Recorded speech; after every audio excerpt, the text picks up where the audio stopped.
आपले 4 पुस्तकं कव्हर झाली सगळी, बरोबर ना? का 5 झाली? 4 झाली, बरोबर ना? 4 पुस्तकामध्ये आपण 4थ्या पुस्तकाचा फक्त विचार करूया, रिव्ह्यू घेऊया. काय शिकलो आपण 4थ्या पुस्तकात आणि काय काय शिकलो? इंडस्ट्रियल वायरिंग शिकलो. आणि इंडस्ट्रियल वायरिंग मध्ये हे आपण त्याचे नियम शिकलो. हा, बरोबर ना? इलेक्ट्रिसिटीचे नियमांचा आपण अभ्यास केला, बरोबर की नाही? काही नियम पाठवून देतो, आज मी काढून ठेवले, ते पण पाठवूया. पाठवता आलं तर पाठवूया, देतो मी त्यांच्याकडे. दुसरी गोष्ट म्हणजे आणि काय शिकलो आपण? हॉस्पिटल वायरिंग केलं, गोडा वायरिंग, सिरीज पॅरलल कनेक्शन केलं ना, बरोबर ना? आपण त्याच्यानंतर एक सिरीज बोर्ड, टेस्टिंग बोर्ड सुद्धा तयार केला होता ना, बरोबर ना? 1 वे स्विच वापरून 2 वे स्विच वापरून आपण सिरीज टेस्टिंग बोर्ड सुद्धा केला. 2 दिवे एका ठिकाणाहून नियंत्रित करणे, हा एक केला. 7-8 आपले प्रॅक्टिकल झालेले आहेत. एखादं कुठलं तर राहिलं असेल ते आपण आज या लेक्चर मध्ये राहिलेल्या पार्ट मध्ये आपण ते कव्हर करूया, कळलं की नाही? पण तुमच्या हातून गेलं पाहिजे, ते समजलं? मी करण्यापेक्षा तुमच्या हातून गेलं पाहिजे, तर तुम्हाला समजणार, अदरवाईज नाही समजणार तुम्हाला. जी काय झाले आज आपण आणखी त्यातला विषय हे घेऊया. साधारणपणे 12च्या दरम्यान आपण ते स्टॉप करून 12 वाजता मी तुम्हाला एक डायग्राम पाठवलाय, तो घेऊया, ते हे करू. बाकीचं आपलं मला वाटतं मेजरचे झाले ना, त्यातले बोगदा तुम्हाला वेळ देतो मी. तुम्हाला जर वाटलं की आम्हाला परत बोर्डवर करायचं तर जरूर करा, वेळ तुम्हाला मी भरपूर देतो त्यात. पण तुम्ही स्वतः करा ते, जे मी केलं करून दाखवलं. आता तिथे कसं आहे माझ्या, कसं आहे खाली असं जोर ठेवून करून दाखवतो, तुम्ही बरेच वेळ बघितलं असेल. पण त्याच्यापेक्षा आपण काय करतो माहिती, आपण कसं घेतो वायरिंग, आपण कसं शिकवतो? आपण डायरेक्ट आपण भिंत महिला आपला बोर्ड आहे, बरोबर की नाही? पण डायरेक्ट बोर्डवर शिकवतोय. मग ते बरं का खाली दाखवणं बरं? भिंतीवर करून दाखवतो म्हणजे आपण त्या लाकडी बोर्डवर करून दाखवतो. ते आपली भिंत सध्या, आता ह्या लोकांच्या भिंती काय आपण फोडू शकत नाही, कळलं ना? म्हणजे बोर्डवर जे प्रॅक्टिकल घेतो ती योग्य पद्धत आहे की मग त्या स्विच आहे, हा 2 वे स्विच आहे, हे बघा त्यांच्या कॅमेऱ्यावर दिसणार नाही, असा प्रकार होतोय का आपला? आपण जे काय करतोय ते त्या बोर्डवर समजतं की ही पट्टी अशी मारली पाहिजे, हा, बरोबर की नाही? ही पट्टी अशी मारली पाहिजे, ही पद्धत बरी बोर्डवर करून. ते खाली असं बोर्डवर टेबलवर दाखवण्याची पद्धत बरी चंद्रकांत, हा, बोर्डवर ते प्रॅक्टिकल घेण्याची पद्धत चांगली आहे की नाही? तसं ते करायचं, कळलं ना? आणि हे तिथं केलं. आता असंही आपण दाखवू शकतो रे, हे बटन, हे बटन, हे बटन, त्याला काय अर्थ नाही, हा. म्हणून जे आपण करतो ते पद्धत योग्य आहे. आपली बरीचशी प्रॅक्टिकल्स त्यामध्ये काय झालंय झालेले. एखाद दुसरं राहिलं तरी आपल्याला वेळ आहे. आपण आता हे लेक्चर काय करूया, जे आता 5व्या पुस्तकाचं लेक्चर आहे, 6व्या पुस्तकाचं लेक्चर चालणार आहे ना, 5वं 6वं, आणि एक पुस्तक आपलं मोटर वेल्डिंगचं आहे. मोटर वेल्डिंगचं पार्ट म्हणजे ते आपण लेक्चर घेऊन बसण्यापेक्षा ते वायरिंगचं प्रॅक्टिकल आहे, तुम्ही करा त्यात काहीतरी. हा, एका ह्याच्यात आपल्याला होम अप्लायन्सेसचे प्रॅक्टिकल घ्यायचे, त्याच्यामध्ये मिक्सर येतील, फॅन येतील, हा, बरोबर? Mixer, fan, table fan, ceiling fan. तुमच्याकडे घरी असला तरी एखादा आणला तरी चालेल, बंद असलेला मिक्सर किंवा फॅन. हा, घरी जर तुमच्या असेल ना बंद असलेला, चालू घरातला मिक्सर उचलून आणू नको, हा. चालू फॅन काढून आणून मध्ये आपण इलेक्ट्रिकल मशीन एसी शिकणार आहोत. Electrical machine AC. आता आपल्याकडे 2 प्रकारचे सप्लाय आहेत, माहिती आहे ना? कुठले?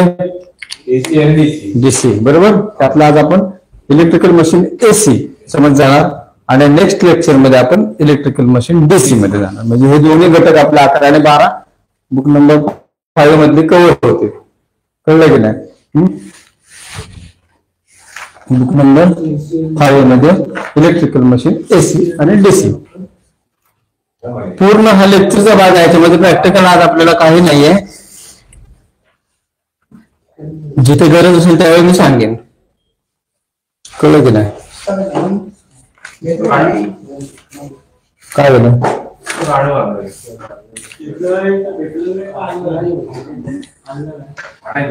आणलं पुस्तक आणायचं ना, दिलेले आहेत ना, या पुढे करायला दिलेले आहे. फुलं वाचून घेऊन जायचे, अगरबत्ती फुलं घेऊन जायची, वाचत तर बसणारच तुम्ही. हातात ठेवा पुस्तकं, नुसते आणा त्यावेळेला. म्हणजे साधारणपणे बाबा बघता येते तिथे, साधारण पुस्तकात बघायची गरज नाही. तर पुस्तकापेक्षा माझं लेक्चर महत्वाचं आहे. हा, पुस्तकापेक्षा लेक्चर महत्वाचं. पुस्तक तुम्हाला सपोर्टिंगला पाहिजे, कळलं ना. सगळ्यात महत्वाचं लेक्चर आहे. ते पुस्तकातलेच मी लेक्चर सांगतो असं नाही, मी इकडे तिकडे बरोबर घालून सांगत असतो. ते लक्षात ठेवा. का बघा, इलेक्ट्रिक मशीन एसी आपल्याला करायचं आहे. Book number 5 chapter number 11. आता आपल्याला घटक काय काय कव्हर होतील त्याच्यामध्ये आपल्याला पाहायचं आहे. बघा, पहिल्यांदा 1 नंबर आपल्याला घटक पाहायचा आहे एसी जनरेटर.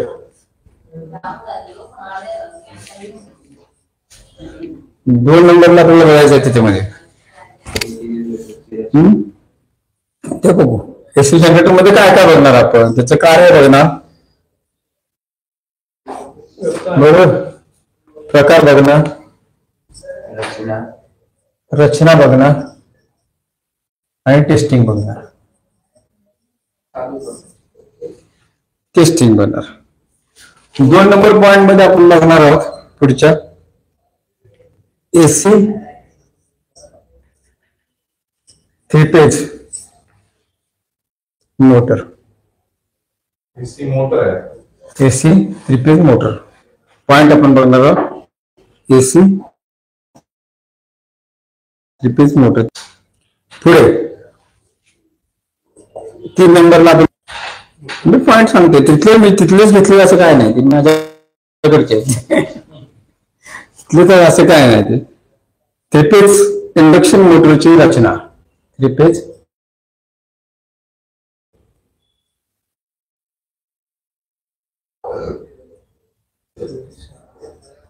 मोटरची रचना. आता हे कसं माहिती, हे ना त्याला रिलेटेड आहे.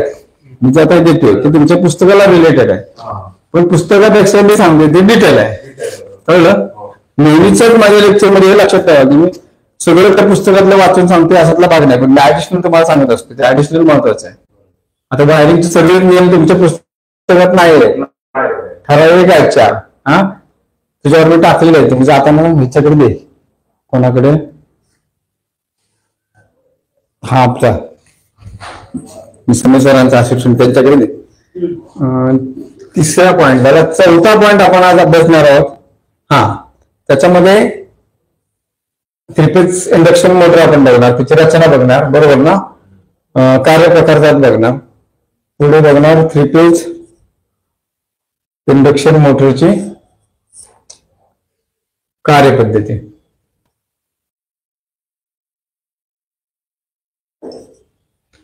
पुढे त्यात बघणार आहोत 3 फेज इंडक्शन मोटरचे प्रकार,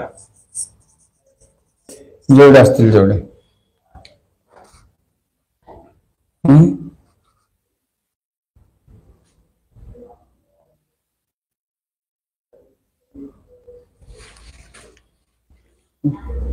एवढं आजच्या लेक्चर मध्ये आपलं कव्हर होईल. आणि त्याच्यानंतर आपण 3 फेज इंडक्शन मोटरच्या टेस्ट.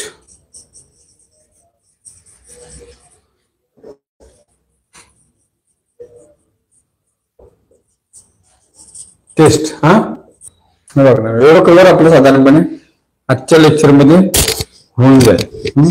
राहिला तुम्ही पुढचा आपण पॉइंट घेऊया. कळत नाही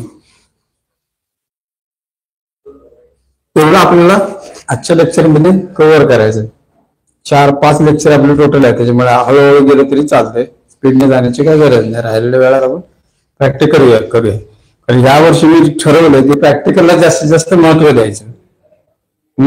वायरिंगचं प्रॅक्टिकल तुम्ही डबल नाही करणार तरी चालेल. माझं एकच होतं की तुम्हाला आलं पाहिजे. इथे नुसतं तुम्ही ऐकून जावं कीर्तन, त्याची काही गरज नाही. त्यापेक्षा तुम्ही हातातून तुमच्या गेलं पाहिजे. ऑनलाईन आहेत बघतात, त्यांना सुद्धा माझी हेच अपील आहे की त्यांनी इथे येऊन बोर्डवर प्रॅक्टिकल करण्याची प्रॅक्टिस करावी. गरज असेल तर, गरज सगळ्यांनाच आहे, कळलं की नाही. आणि जोपर्यंत तुम्ही काय करत नाही ना तुमच्या हातून, आता त्याने बोर्ड केला चंद्रकांतने, तुम्हाला का करता आलं नाही? तुम्ही पण तो केला पाहिजे. 100 150 रुपये 200 रुपये खर्च येतोय. जुना बोर्ड आहे घरातला, त्याच्यावरती करा. काहीच जमलं तर पळी राहते कट करा आणि त्याच्यावरती बसवा, पण प्रयत्न करा. हा, वेळ पण पडली तर मेसेज ऑफ करा, घरातला बोर्ड खोला, त्याच्यात कसं वायरिंग बसवलं ते पण बघितलं तरी चालेल. स्क्रू काढून तुम्ही बघू शकता. बंद पडलं तर कोणाचं? आपलंच, बरोबर. हा, म्हणजे तुम्हाला करता आलं पाहिजे. तुम्ही जरी तुम्हाला हे बघा इतकी पण तुम्हाला प्रॅक्टिकल करता येते. तुम्ही इथं बसलात तर तुमच्याकडे ह्या डायग्राम सुद्धा काढता येतो बसून. कसा काढायचा तर मी तुम्हाला दाखवलाय सुद्धा, मला वाटतं इथे बोर्डवर दाखवलाय ना. रूमचा डायग्राम पण काढून दाखवला की नाही. तसं बसून तुम्ही काढला तरी तुमची प्रॅक्टिस झाली की बाबा इथे आपण ट्यूब आहे, मग तिथून काय आलेलं असणार, इथे एक ट्यूब आहे, तिथून बाहेर बोर्ड पर्यंत कुठले आले असणार, फेज आली, न्यूट्रल आली, कशी आली ती, हे तुम्हाला मी दाखवलं. त्या पद्धतीने तुम्ही घरचं करू शकता. ही पण एक प्रकारची प्रॅक्टिस आहे ना. 4 वायरी घेतल्या, 4 स्विच घेतले, 4 बोर्डर घेतले, घरी करता येईल की नाही, सोप्या गोष्टी आहे त्या. तुम्हाला काय आता शॉपची भीती बाळगायची गरज नाहीये. कसं सेफ्टी करायचं तुम्हाला माहिती आहे. हा, बरोबर ना. स्वतःचा एक तरी बोर्ड घरी तयार करा. कसला? 2 प्लग 2 स्विचचा आपण एक बोर्ड तयार करूया. करता येईल की नाही? आता ह्याला कॉम्प्युटरचं रिपेअरचं काम करतोय, मग तुला ते कॉम्प्युटरच्या रिपेअरसाठी बोर्ड वगैरे लागतो की नाही? कॉल करतो माझी, बरोबर ना. कॉल करतो आता. कॉल करतो मग ते केलंच पाहिजे. करतो हे नको, आता करतो की नाही. आता भूर आला की नाही करायला. हे बदलतो, काय रेग्युलेटर बदलतो, स्विच बदलतो, सगळं करून झालं मी आता. मग ते करायचं. आता हे असं माझं बरोबर ना, मी सांगतो ते बरोबर आहे की नाही. तुमची जेवढी इन्व्हॉल्वमेंट राहील की नाही तेवढं तुम्हाला एक साधा रेग्युलेटर बदलणं ही काय साधी गोष्ट नाहीये. पण ते जरी केलं ना तरी तुम्हाला म्हणजे करता आलं पाहिजे, बरोबर ना. काय जर नाही हे तुम्हाला करता आलं पाहिजे. तुम्हाला मी आता बघ, माझी आता बाकीची मुलं काय करतात, त्यांची झालं ना 2-4 लेक्चर कधी सुरू करतात लगेच. हे तर ग्रेटनेस आहे ना. कधी आमचं लेक्चर सुरू झाल्यावर केलं ना, सुरू अगोदरपासून बघितलं ना. त्यासाठी एक टाळा वाजवूया आपण सगळ्याच्या. हा, बरोबर ना. असं हे इन्स्पिरेशन आहे, कळलं की नाही. हे सांगणार कधी वैभव काय म्हणतो माहिती आहे का, मी सुरू करतो पण जोपर्यंत घरणं येत नाही, तोपर्यंत मी माळ घालणार नाही, असं त्याचं मत आहे. त्यांनी शपथ घेतलेली आहे. वैभवने त्या दिवशी वैभववर येण्याच्या त्याने शपथ घेतली की मी आल्याशिवाय घरण्या आल्याशिवाय मी हात लावणार नाही. ते बोलून दाखवलं सगळं, खोटं नाही, रेकॉर्डिंग झालेलं आहे तुझं, कळलं का. ओके, आपण गमतीचा भाग बाजूला ठेवूया, पण मूळ लेक्चरकडे.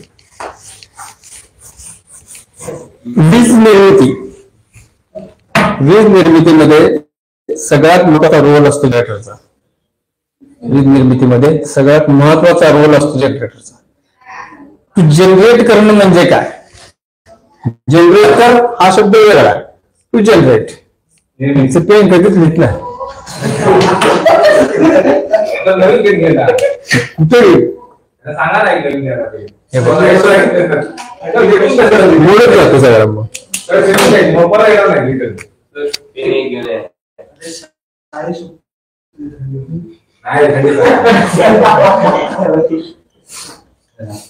जनरेट म्हणजे निर्मिती, बरोबर. जनरेट करणं म्हणजे निर्मिती करणे. जनरेटर म्हणजे निर्मिती करणारा. जनरेटर म्हणजे निर्मिती करणारा. काय निर्मिती करणारा? विद्युत प्रवाह निर्मित करणार म्हणजे वीज निर्मिती करणार. जनरेटरचं कार्य जे चालतंय ना, नीट लक्ष, सगळं शांतपणे ऐकून घ्या, काही मध्ये बोलू नका, सगळं मी तिथे सांगणार. जनरेटरचं कार्य जे चालतंय, जनरेटर जो चालतो तो एका प्रिन्सिपलवर चालतो. एक प्रिन्सिपल आहे जनरेटरचं वर्किंगला, एक प्रिन्सिपल आहे, बरोबर की नाही. जनरेटरमध्ये वीज तयार होते, त्याच्या मागे एक प्रिन्सिपल आहे. ते प्रिन्सिपल काय आहे तर ते आपण पाहूया. ही सगळी टोकण्यानंतर माहिती साथ जातात. घरी जाऊन मग मला ती मिळतात, मी ती राहिलेली असते. जनरेटरमध्ये एक तत्व आहे. मग ते काय तत्व आहे, कुठल्या प्रिन्सिपलवर जनरेटर काम करतो, कुठल्या प्रिन्सिपलवर जनरेटर काम करतोय, ते प्रिन्सिपल पासून आपण सुरुवात करूया. जनरेटरचं काय आता तुम्हाला माहिती आहे की वीज निर्मिती होते, कुठल्या कुठल्या पद्धतीने वीज निर्मिती होते, बरोबर. आपल्याला वीज निर्मिती आणि वीज वितरण, जनरेशन अँड डिस्ट्रीब्युशन हा सेपरेट पुस्तक आहे त्याच्यावरती. त्याच्यापूर्वी आपण माहिती घेत जाऊया, म्हणजे त्या पुस्तकात तुम्हाला सोपं पडेल. आता वीज निर्मिती करतो ज्यावेळी, ते कुठेतरी स्टेशन आहे ना, त्याचं निर्मिती करण्याचं ठिकाण आहे. जसं आता पॉवर स्टेशन आहे, देवगडची पवनचक्की आहे. वीज निर्मिती जी केली जाते ती 5 प्रकारे केली जाते. आपल्याकडे वेगवेगळ्या पद्धतीने वीज निर्मिती केली जाते. एक, पाण्याच्या सहाय्याने वीज निर्मिती. 2, हवेच्या सहाय्याने वीज निर्मिती. 3, औष्णिक विद्युत निर्मिती. 4, रासायनिक विद्युत निर्मिती. बरोबर. 5, न्यूक्लिअर पॉवर, म्हणजे औष्णिकच झालं ते.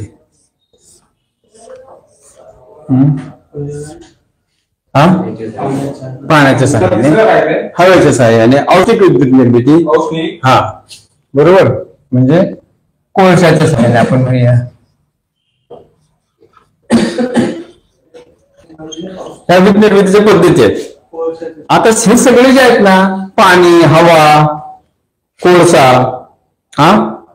पाणी, हवा, कोळसा. चौथं रासायनिक विद्युत निर्मिती, केमिकल, डीसी, केमिकल विद्युत निर्मिती. आणि 5वं काय, आणि 5वं औष्णिक विद्युत निर्मिती. ते बघूया आपण, ते घेणार आहोत पुढे मध्ये. फक्त आता सुरुवात कशी आहे ते बघा. हे सगळे जे आहेत, हवेपासून विद्युत निर्मिती, पाण्यापासून विद्युत निर्मिती, जलविद्युत निर्मिती, हे सगळे जे आहेत ते प्राईम मूव्हर्स आहेत. प्राईम मूव्हर कशाचे आहेत तर जनरेटरचे आहेत. एक जनरेटर आहे, हे बघा, कंटाळा सर.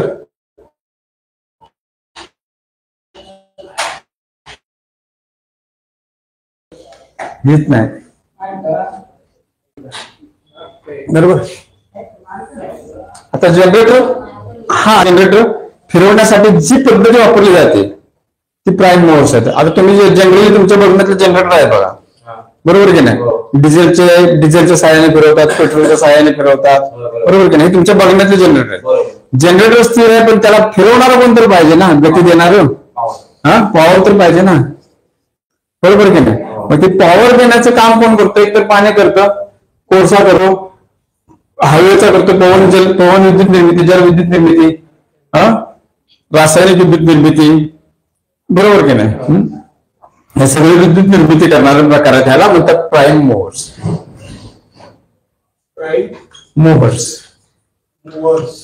कळलं की नाही, प्राईम मूव्हर्स. आता एखादा जनरेटर फिरवण्यासाठी जी पद्धत वापरली जाते, मग तो हाताच्या सहाय्याने जनरेटर फिरवला, बरोबर की नाही. त्याच्यानंतर वाऱ्याच्या सहाय्याने जनरेटर फिरवला. आता तुम्हाला माहिती आहे की पवन विद्युत निर्मिती आलं सिंधुदुर्ग जिल्ह्यात होते, माहिती आहे ना, देवगडला चालू आहे, ते चालू आहे, काही प्रमाणात होते, तिथे होते. जलविद्युत निर्मिती आपल्या कोयनाला होते. त्याच्यानंतर न्यूक्लिअर पॉवर आपल्याकडे सुद्धा होणार होतं, पण ते थांबलं. पण पुढे आपली, बरोबर आहे, भाभा अणुशक्ती केंद्रामध्ये आपल्याला न्यूक्लिअर पॉवर निर्मिती होते, बरोबर की नाही. म्हणजे असेही सगळे प्राईम मूव्हर्स वापरून जनरेटर फिरवला जातो. आता जनरेटर काय करतो, विद्युत निर्मिती करतो. ज्यावेळी जनरेटर फिरतो त्यावेळी त्यातून वीज निर्मिती होते, बरोबर की नाही. आता हा जनरेटर जो आहे तो वीज निर्मिती, हा जनरेटरचं तत्व कशावर चालतंय हे आपण सगळे बघितले. काय बघितले त्याच्यावर अजून एकदा आपला स्टडी होणार आहे, कळलं की नाही. जनरेटरवर आपला आणखी एकदा स्टडी होणार आहे का. 5व्या पुस्तकात पूर्ण जनरेटरचं डिटेल आहे, म्हणजे विद्युत निर्मितीचं डिटेल आहे त्याच्यामध्ये, बरोबर. फक्त आता आपल्याला पाहायचं आहे ते जनरेटर म्हणजे काय आणि एसी जनरेटर म्हणजे काय. त्याच्यानंतर आपण पुढच्या चॅप्टरमध्ये डीसी जनरेटरचा स्टडी करणार. आता जनरेटरचं कार्य कसं चालतं, जनरेटर मध्ये वीज निर्मिती कशी केली जाते. लक्षात ठेवा,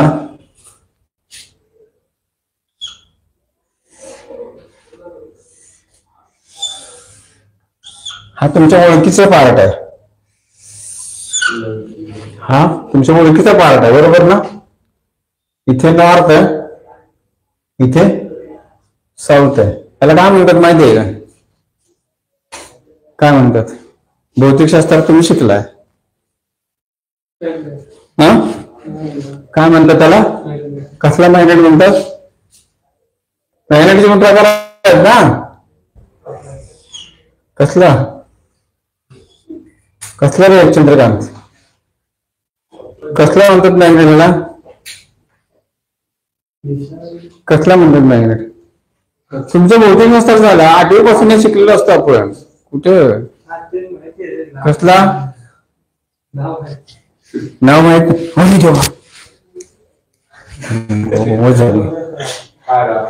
काय नाही. दुसरी काय आधीच घातले शर्ट मोर त्यात राहते, काय नाही. हा घेऊन जात आहे ना ते, नाही जाता जाता ते शिवाय खाऊन आहे ना, पटकन बोलता बोलता तीच झालं. हा असू दे, ते राहू दे. शर्ट आहे दुसरं आहे, असे किती तर आहेत, 15-20 शर्ट आहेत घराकडे, त्यामुळे काय प्रॉब्लेम. हा नाराच्या आकाराचा चुंबक आहे. आता तुम्हाला 2 प्रकारचे चुंबक माहिती आहे. एक आहे तो पट्टीच्या आकाराचा चुंबक, त्याला 2 ध्रुव असतात, नॉर्थ आणि साऊथ. चुंबकाला फिक्स ध्रुव आहेत, एक नॉर्थ आणि एक साऊथ, हे 2 ध्रुव आहेत. पट्टीच्या आकाराचा चुंबक जो असतो, ह्या चुंबकाच्या भोवती काही अशा अदृश्य मॅग्नेटिक लाईन्स तयार झालेल्या असतात, बरोबर. अशा मॅग्नेटिक लाईन्स तयार झालेल्या असतात, गुप्त असतात, दिसत नाही डोळ्याने, बरोबर की नाही. त्याला ईएमएफ म्हणतात, इलेक्ट्रोमॅग्नेटिक फोर्स. त्याला ईएमएफ म्हणतात, बरोबर. ह्या ज्या आहेत त्या गुप्त दिसणार नाहीत लाईन, पण त्याच्या संपर्कात तुम्ही एखादा खेळ आणला, मेटलचं ऑब्जेक्ट आणलं काय, तर ते मात्र या ठिकाणी तुमच्याकडे मॅग्नेटकडे काय होईल, खेचून घेणार, बरोबर. म्हणजे तुम्ही काय म्हणता, त्याच्यामध्ये काहीतरी शक्ती आहे, पॉवर आहे. आता ज्या ठिकाणी मॅग्नेटचे ध्रुव आहेत, बरोबर की नाही, त्या ठिकाणी शक्ती जास्त आहे. एखादा आपण खेळ आणला तर तो इथे पहिल्यांदा आकर्षाला जाईल, पण इथे मध्ये जर घेतला तर तो साईडलाच जाणार, त्या तर साईडला जाईल, नंतर या तर साईडला जाईल, बरोबर ना. म्हणजे मॅग्नेटच्या ध्रुवावर शक्ती जास्त असते, बरोबर ना. मॅग्नेटच्या ध्रुवावर शक्ती जास्त असते. मॅग्नेटला फिक्स ध्रुव 2, एक आहे तो नॉर्थ आणि दुसरा आहे तो साऊथ. ही पृथ्वी सुद्धा की नाही, आपली जी पृथ्वी आहे त्याला 2 ध्रुव आहेत. कुठले कुठले, पृथ्वीला 2 ध्रुव आहेत, लक्षात गेला कोणाचं. हा कुठले कुठले 2 ध्रुव आहेत, एक साऊथ आणि दुसरा नॉर्थ. उत्तर ध्रुव आणि दक्षिण ध्रुव. ह्या उत्तर ध्रुव आणि दक्षिण ध्रुव हे प्रिन्सिपल आहे त्याचं, हे सांगतो त्याचं प्रिन्सिपल आहे. ह्या उत्तर आणि दक्षिण ध्रुवावर ही तुमची पृथ्वी सध्या स्थिर आहे, आता इकडे पडली असते ना तर इकडे पडली असते. आता ही स्थिर कशी आहे पृथ्वी, इथे तुमचा नॉर्थ आहे, इथे तुमचा साऊथ आहे. नीट लक्ष देऊन, हे प्रिन्सिपल महत्वाचं आहे, खूप सांगणार नाही तुम्हाला कोण, बरोबर. ही तुमची पृथ्वी आहे, ही पृथ्वी तुमच्या 2 ध्रुवावर स्थिर आहे. कुठल्या कुठल्या, उत्तर आणि दक्षिण, त्याला म्हणतात नॉर्थ आणि साऊथ. या 2 ध्रुवावर पृथ्वी फिक्स आहे. आता मला सांगा की ही पृथ्वी फिक्स काय आहे, पृथ्वी फिक्स काय आहे तुमच्या कल्पनेत? पृथ्वी जी फिक्स आहे ते काय आहे असं वाटतं तुम्हाला? त्याला दोन तर फिक्स ध्रुव आहेत, म्हणजे चुंबक आहे. पृथ्वी आहे ती एक चुंबक आहे सरळ आकाराचा, बरोबर. तुमच्या भाषेत असा चुंबक आहे तो, बरोबर. त्या चुंबकाला इथे आहे तो नॉर्थ आहे, इथे आहे तो साऊथ आहे. हे तर मान्य. आता ही पृथ्वी कशी स्थिर आहे मला सांगा. आता पडली असते की नाही इकडे इकडे आपण असं स्थिर राहिलो असतो, पण ते एका असावर फिक्स आहे, बरोबर ना. कळत नाहीये, हे तर मान्य. आता हे का फिक्स आहे? प्रिन्सिपल असं आहे की दोन सजातीय ध्रुव म्हणजे काय म्हणतात त्याला? सिमिलर पोल, बरोबर ना. काय रे? होय नाही मला लक्ष आहे कुठे तुमचं. दोन सजातीय ध्रुव म्हणजे सिमिलर पोल, बरोबर ना. दोन सजातीय ध्रुवामध्ये समांतर, दोन सजातीय ध्रुवामध्ये काय असते? आकर्षण असते का प्रतिकर्षण असते? प्रतिकर्षण असते. दोन समान ध्रुव जर एकत्र आले तर ते काय करतात? एकमेकाला ढकलून देतात. लक्षात आलं? दोन सजातीय ध्रुवामध्ये काय असतं? प्रतिकर्षण असतं. प्रतिकर्षण म्हणजे काय म्हणतात त्याला? विरोध, बरोबर. दोन विजातीय ध्रुवामध्ये ह्याला सिमिलर पोल म्हणतात. विजातीय ध्रुवामध्ये काय असतं? आकर्षण असते. दोन विजातीय ध्रुवामध्ये काय असतं चंद्रकांत? आकर्षण असते. त्याला काय म्हणतात? अट्रॅक्शन.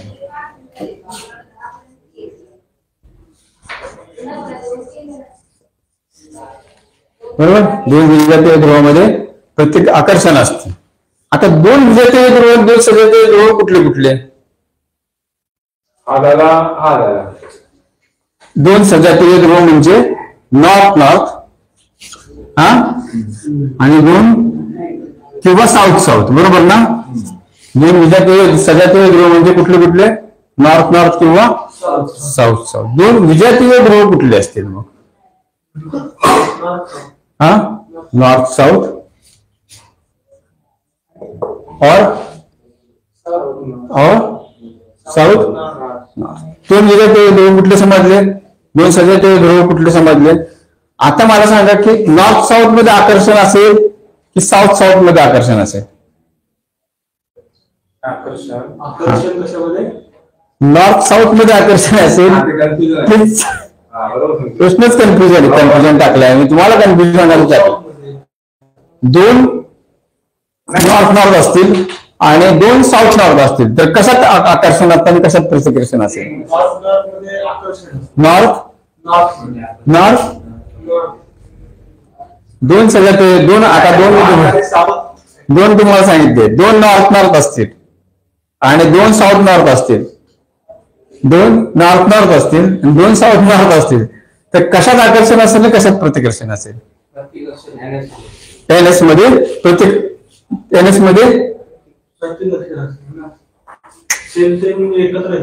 सेम आकर्षण नाही. ते तिथे लिहिले नाही बघा.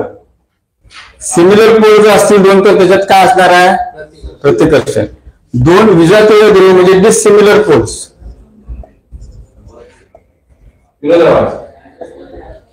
दोन डिसिमिलर पोल. डिसिमिलर पोल्स म्हणजे कुठले? साऊथ अँड नॉर्थ मध्ये आकर्षण, बरोबर. म्हणजे आता जर समजा साऊथ अँड नॉर्थ मध्ये आकर्षण असेल, बरोबर, विजातीय ध्रुवामध्ये, आणि नॉर्थ असतील तर प्रतिकर्षण असेल, बरोबर ना. आता ही पृथ्वी का स्थिर आहे ते आपण बघूया, बरोबर. आता मी तुम्हाला सांगतो, इथे नॉर्थ आहे, इथे नॉर्थ आहे, इथे साऊथ आहे, इथे साऊथ आहे, हे प्रतिकर्षण होईल का आकर्षण होईल? या दोन मध्ये आकर्षण होणार. इथे नॉर्थ आहे, इथे नॉर्थ आहे, इथे साऊथ आहे. हा ध्रुव तुमचा फिक्स आहे, इथे नॉर्थ, बरोबर ना. हा ध्रुव तुमचा इथे फिक्स आहे.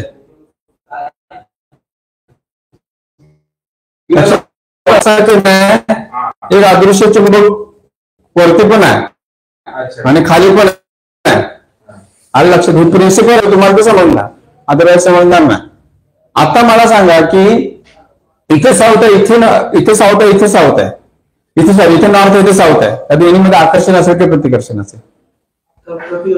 प्रतिकर्षण असणार, बरोबर ना. ह्याला हा इकडे ढकलेल, ह्याला हा इकडे ढकलेल.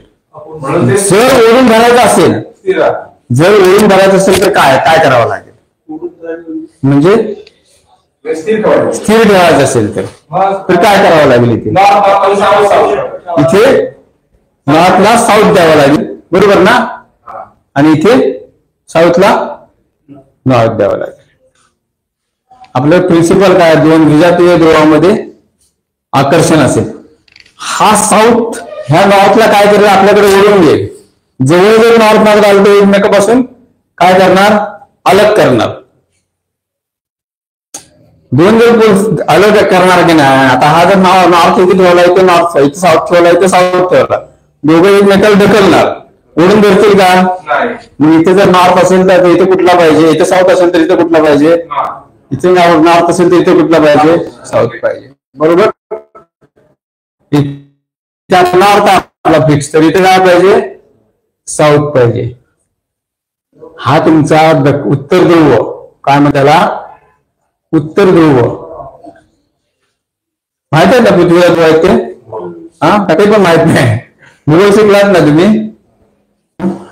शेवटचे मुद्दा माझ घातलेला ते देखत तरी.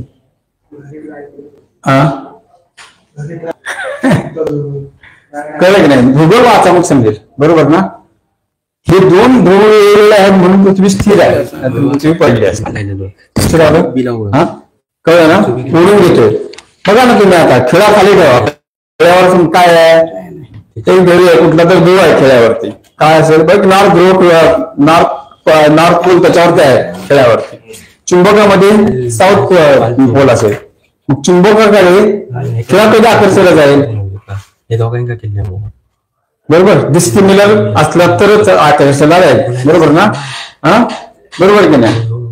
आपल्याला ह्याच्यावरती नॉर्थ आहे समजा, ह्याच्यावरती चुंबक आहे, हा ह्याच्यावरती साऊथ आहे, तर हा खेळ ह्याच्याकडे ओढला जाईल ना. तुम्हाला बघायचा प्रयोग तर तुम्ही दोन मॅग्नेट घ्या, दोन मॅग्नेट घ्यायचे आणि दोन्ही मॅग्नेट एकदा जवळ आणून बघायचे आणि परत एक मॅग्नेट उलटा फिरवायचा कुठला तरी. ह्या हातात फिरवायला तर दुसरा फेकला जातो ना, होय की नाही? हे तर माहिती आहे प्रिन्सिपल. ते तुम्ही सांगतो इतकं काय सांगतोय मी, समजले काय? म्हणून तुमची पृथ्वी स्थिर आहे. साऊथ असला तर तो फेकला जाणार. नॉर्थ साऊथ असेल तर तो आकर्षला जाणार. म्हणून तो काय करतो? ह्याला ओढून धरतो इथे, आणि हा काय करतो? ह्याला ओढून धरतो. हे त्याचं प्रिन्सिपल आहे. लक्षात ठेवा की मॅग्नेटचा नेहमी जे पोल असतात त्या पोलवर जास्त ताकद असते. पण मॅग्नेटचे कुठे? इथे. हा आहे हॉर्सशू मॅग्नेट. कसला? हॉर्सशू मॅग्नेट, ज्याला आपण नालाच्या आकाराचा चुंबक म्हणतो. हे तर ऐकलं होतं की नाही? काय पहिल्यांदा ऐकते? अरे तू शिकला किती? तुम्ही शिकलात किती? सगळे 12वी झाले. 8वी 9वी 10वी शिकलात नाही, डायरेक्ट 12वीत गेलात. हे सगळं 8वी 9वीच्या ह्याच्यात आहे. कशात आहे? भौतिक शास्त्रात आहे, भूगोलात आहे. नालाच्या आकाराचा चुंबक हा तुमच्या भौतिक शास्त्रात शिकवलेला आहे. भौतिक शास्त्र कोणीच शिकलं नाही तुम्ही? मला तर 8वी 7वीतलं सगळं आठवतंय काय शिकलो ते. मला आठवतंय, मी अभ्यासच केला ना, तुमच्यापेक्षा मी डोळ होतो. मला आठवते, तुम्हाला काय आठवत नाही? पुस्तकं 8वीची काढून बघा. आता तुमचं नाही, आता बघा तुमची पुस्तकं नसतील, पण जेव्हा तुम्हाला तुमची मुलं होतील ना त्यावेळी त्यांची पुस्तकं काढून बघा, मग तुम्हाला समजेल त्यात आहे की नाही ते. कळलं की नाही? किंवा शेजारी एखादा 7वी 8वीला मुलगा असेल तर ते पुस्तक घ्या, भौतिक शास्त्र बोलायचं, त्याचं सगळं मिळेल तुम्हाला, बरोबर. म्हणजे ज्या ठिकाणी मॅग्नेटचे पोल स्थिर झालेले असतात, फिक्स असतात, त्या ठिकाणी ताकद जास्त असते. हॉर्सशू मॅग्नेटला जर इथे तुम्ही एखादा खेळा आणला तर याच्याकडे आकर्षला जाईल का? नाही. इथे आणलं तर आकर्षला जाईल का? इथे आणलं तर आकर्षला नाही, पण इथे आकर्षला जाईल. ताकद वाढवण्यासाठी दोन पोल जवळ आणलेले आहे. सरळ मॅग्नेटला कशा आहे ताकद, कशी आहे इथे? इथे कमी आहे ताकद, इथे जास्त आहे, इथे जास्त आहे. दोन्ही पोल काय केले? सरळ आणलेले आहेत. म्हणून ह्याच्यामध्ये अदृश्य लाईन्स ज्या तयार होतात ना, मॅग्नेटची शक्ती म्हणजे काय, ते दोन अदृश्य लाईन्स असतात त्याला इलेक्ट्रोमॅग्नेटिक फोर्स असं म्हणतात. त्याला मॅग्नेटिक फोर्स म्हणतात. जर आपण लाईन्स जर दाखवायला गेलो, हा नॉर्थ आहे, हा साऊथ आहे, ह्याच्यामध्ये काही लाईन्स तयार असतात, त्या तुमच्या डोळ्याला दिसतात का? नाही दिसत, बरोबर. पण ह्याच्याकडे काय तर आकर्षण ऑटोमॅटिक काय शक्ती आहे, क्लिअर आहे ना, बरोबर. ह्या लाईन्स ह्याच्यामध्ये असतात. आता प्रिन्सिपल असं सांगतं की जेव्हा मॅग्नेटिक लाईन्स एखाद्या कंडक्टरमध्ये, आपल्याला मुळात येतोय एवढ्या आम्हाला सांगायची गरज नव्हती, काय हे सगळं पत्राच्या पुरावा शिकवल्यासारखं झालं. जेव्हा मॅग्नेटिक लाईन्स एखाद्या कंडक्टर्सच्या सहाय्याने, कंडक्टर म्हणजे काय आता मला सांगायला नको तुम्हाला, बरोबर ना, एखाद्या कॉपर कंडक्टरच्या सहाय्याने, कॉपर कंडक्टरच्या सहाय्याने आपण वापरूया, कॉपर कंडक्टरच्या सहाय्याने जेव्हा ह्या मॅग्नेटिक लाईन्स छेदल्या जातील, कळलं की नाही, ह्या मॅग्नेटिक लाईन्स छेदल्या जातील, त्यावेळी या कंडक्टरमध्ये काहीतरी शक्ती निर्माण होते, आणि ह्याच्यामध्ये जर आपण एखादा ॲमेटर लावला, याच्यामध्ये दोन तारा घेऊन जर ह्याच्यामध्ये ॲमेटर लावला, ॲमेटर म्हणजे काय, ॲमेटर म्हणजे काय, हँग काय होता नाही ना, हँग काय होता मला सांगा, काय लक्ष तुमचं लक्षच नाही, बरोबर ना. एखादा ॲमेटर लावला तर हा ॲमेटरवरचा काटा जो आहे, बरोबर का ना, असा पॉइंटर असतो ना, तो पॉइंटर तुम्हाला हल्ल्यासारखा दिसणार. जेव्हा तुम्ही ह्या कंडक्टरची वर खाली खाली वर असा हालचाल करा, तर हा ॲमेटरचा काटा हल्ल्यावर दिसणार. म्हणजे त्या कंडक्टरमध्ये कुठली तरी शक्ती इंड्यूस होते ना, कळलं ना. जी इंड्यूस होणारी शक्ती जी आहे त्याला इंड्यूस्ड करंट असं म्हणतात. त्याला म्हणतात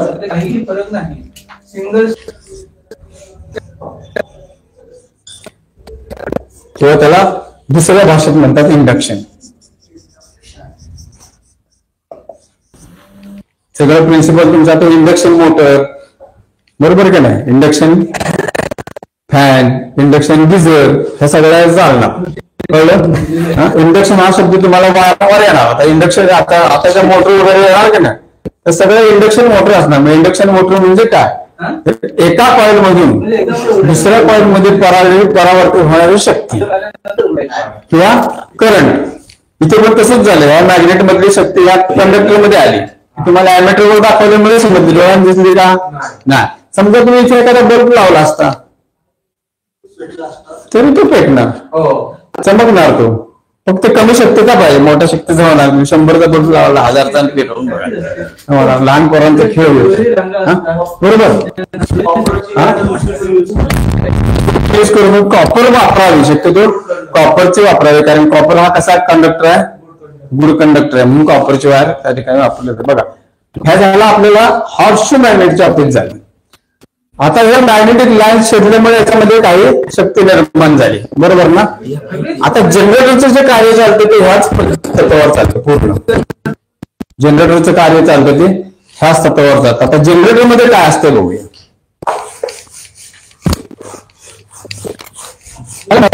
काय शिकवलंय ते. आता जनरेटरचं तत्व मी तुम्हाला सांगितलं की जनरेटरचं तत्व जे चालतं ते इंडक्शनच्या तत्वावर चालतं. आता आपण इंड्युस्ड करंट बघितला, बरोबर. मॅग्नेटिक लाईन्स छेदल्या आणि त्याच्यामध्ये कंडक्टर मध्ये काही शक्ती आली, इतर पण नाही मान्य झालं. तसं आता जनरेटरचं तत्व जे आहे ते इंडक्शनच्या तत्वावर चालतं. इंडक्शनच्या तत्वाचा वापर जनरेटरच्या निर्मिती. आता मी सांगितलं ना तुम्हाला, मॅग्नेटिक लाईन छेदल्यानंतर त्या कंडक्टर मध्ये जी शक्ती येते त्याला इंडक्शन असं म्हणतात. आता मध्ये काय आहे,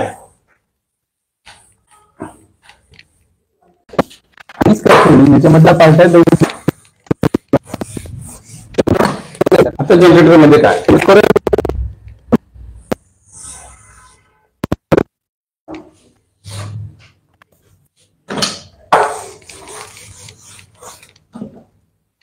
फिक्स दोन मॅग्नेट आहेत, रेषा सरळ वाकड्या काय बघू नका तुम्ही माझ्याकडे. फिक्स दोन मॅग्नेट आहेत, मॅग्नेटला ध्रुव किती कुठले कुठले नॉर्थ. दुसरा हा फिक्स मॅग्नेट आहे तुमच्या समोर, बरोबर. आता आपण जनरेटरच्या ह्या मगाच्या तत्वात काय बघितलं की त्याच्यामध्ये जर एखादा कंडक्टर फिरवला तर त्या कंडक्टर आहे, इथून सुरुवात करूया.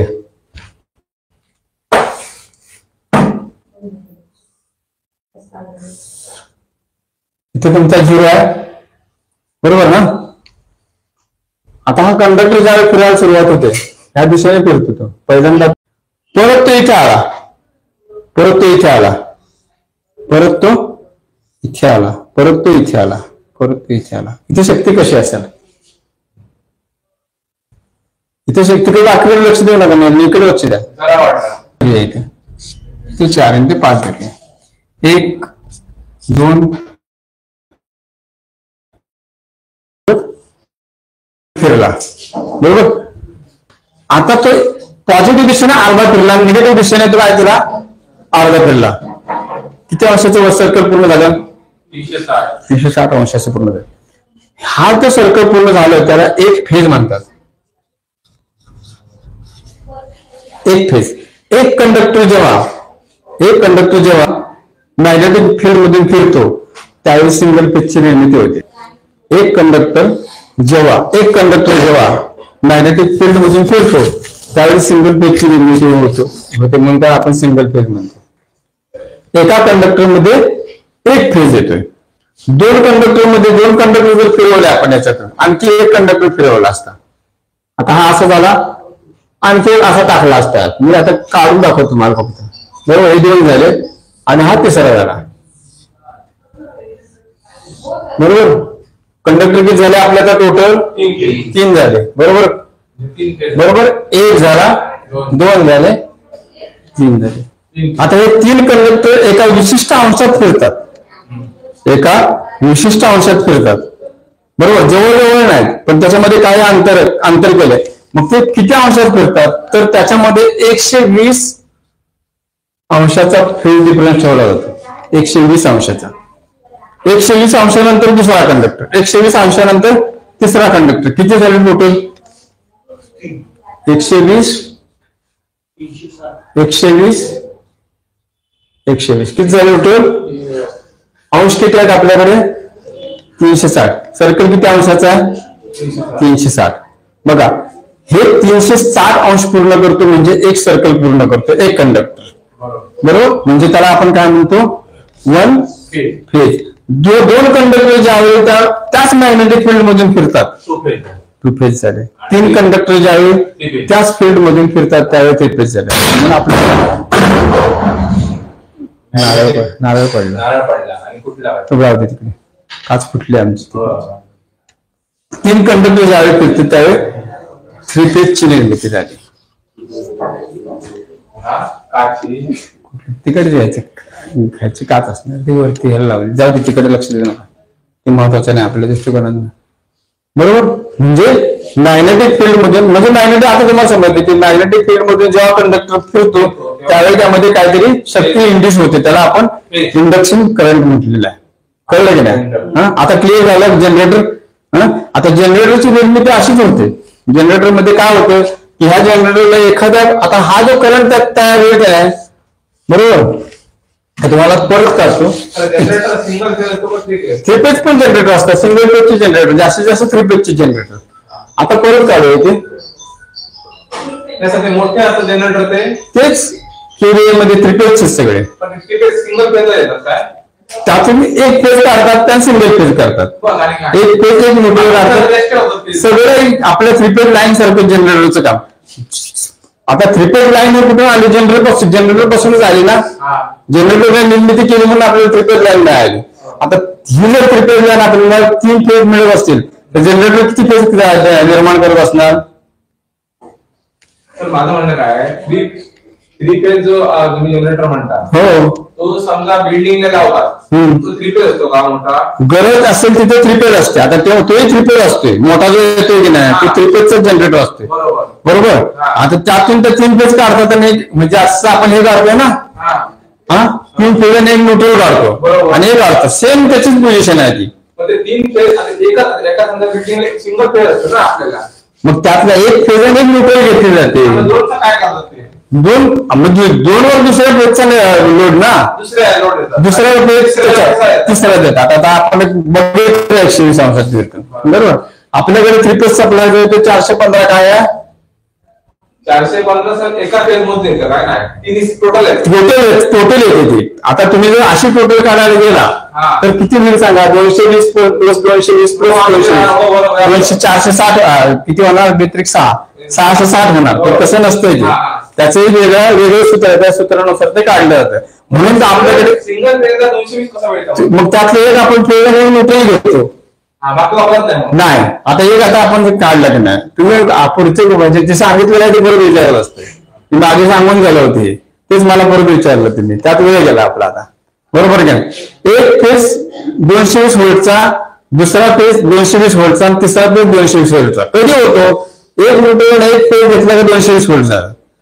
एक फेज आणि एक न्यूट्रल घेतली का झालं 220 झालं. एक फेज आणि एक न्यूट्रल घेतलं का 220 झालं. लक्षात आलं ना. आणि पेजचे असते, सिंगल पेजचे असते. जनरेटरचे प्रकार तुम्हाला 3 मिळाले. एक सिंगल पेज जनरेटर, दुसरा 3 पेज जनरेटर आणि तिसरा 2 फेज जनरेटर. 2 फेजची निर्मिती केली तर 2 फेज जनरेटर, 3 फेजची निर्मिती केली तर 3 फेज जनरेटर. बरोबर की नाही. झालं जनरेटरचं प्रकार. जनरेशनचं कार्य, जनरेटरचं कार्य तुम्हाला इंडक्शनच्या तत्वावर चालतं एवढं लक्षात ठेवायचं. कशात चालतं? इंडक्शनच्या तत्वावर. कारण त्याच्यात फिक्स मॅग्नेट. तुम्ही आता मोठं जरी वीज निर्मितीला गेला, कुठे पण जावा वीज निर्मितीला, मग तुमची जलविद्युत निर्मिती असू दे, पवन विद्युत निर्मिती असेल, त्याच्यामध्ये 2 मॅग्नेट असणार फिक्स आणि 2 पोलचे मॅग्नेट असणार. जनरेटरमध्ये असतातच जनरेटर हा मॅग्नेटिक फील्ड जे आहे, magnetic field fix magnetic field cut होऊनच तुम्हाला कंडक्टरमध्ये तो करंट इंड्यूस होत असते.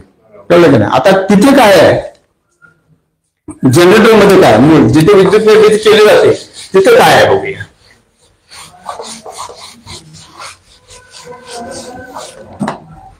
तिथे जनरेटर आहे.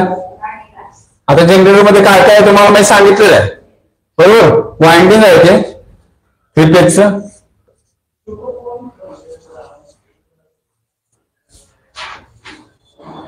इथे वाइंडिंग आहे. होऊ शकते, काढू शकते, काढू, पण त्याला अँगल पण चेंज करावं लागतं तेवढं. कळलं की नाही. पण आपल्याकडे 3च पेजची निर्मिती होते, 5 आणि 6 पेजची आपल्याकडे निर्मिती होत नाही. लक्षात ठेवा. तुम्हाला जास्त विचार करू नको त्याच्यावरती. कळलं ना.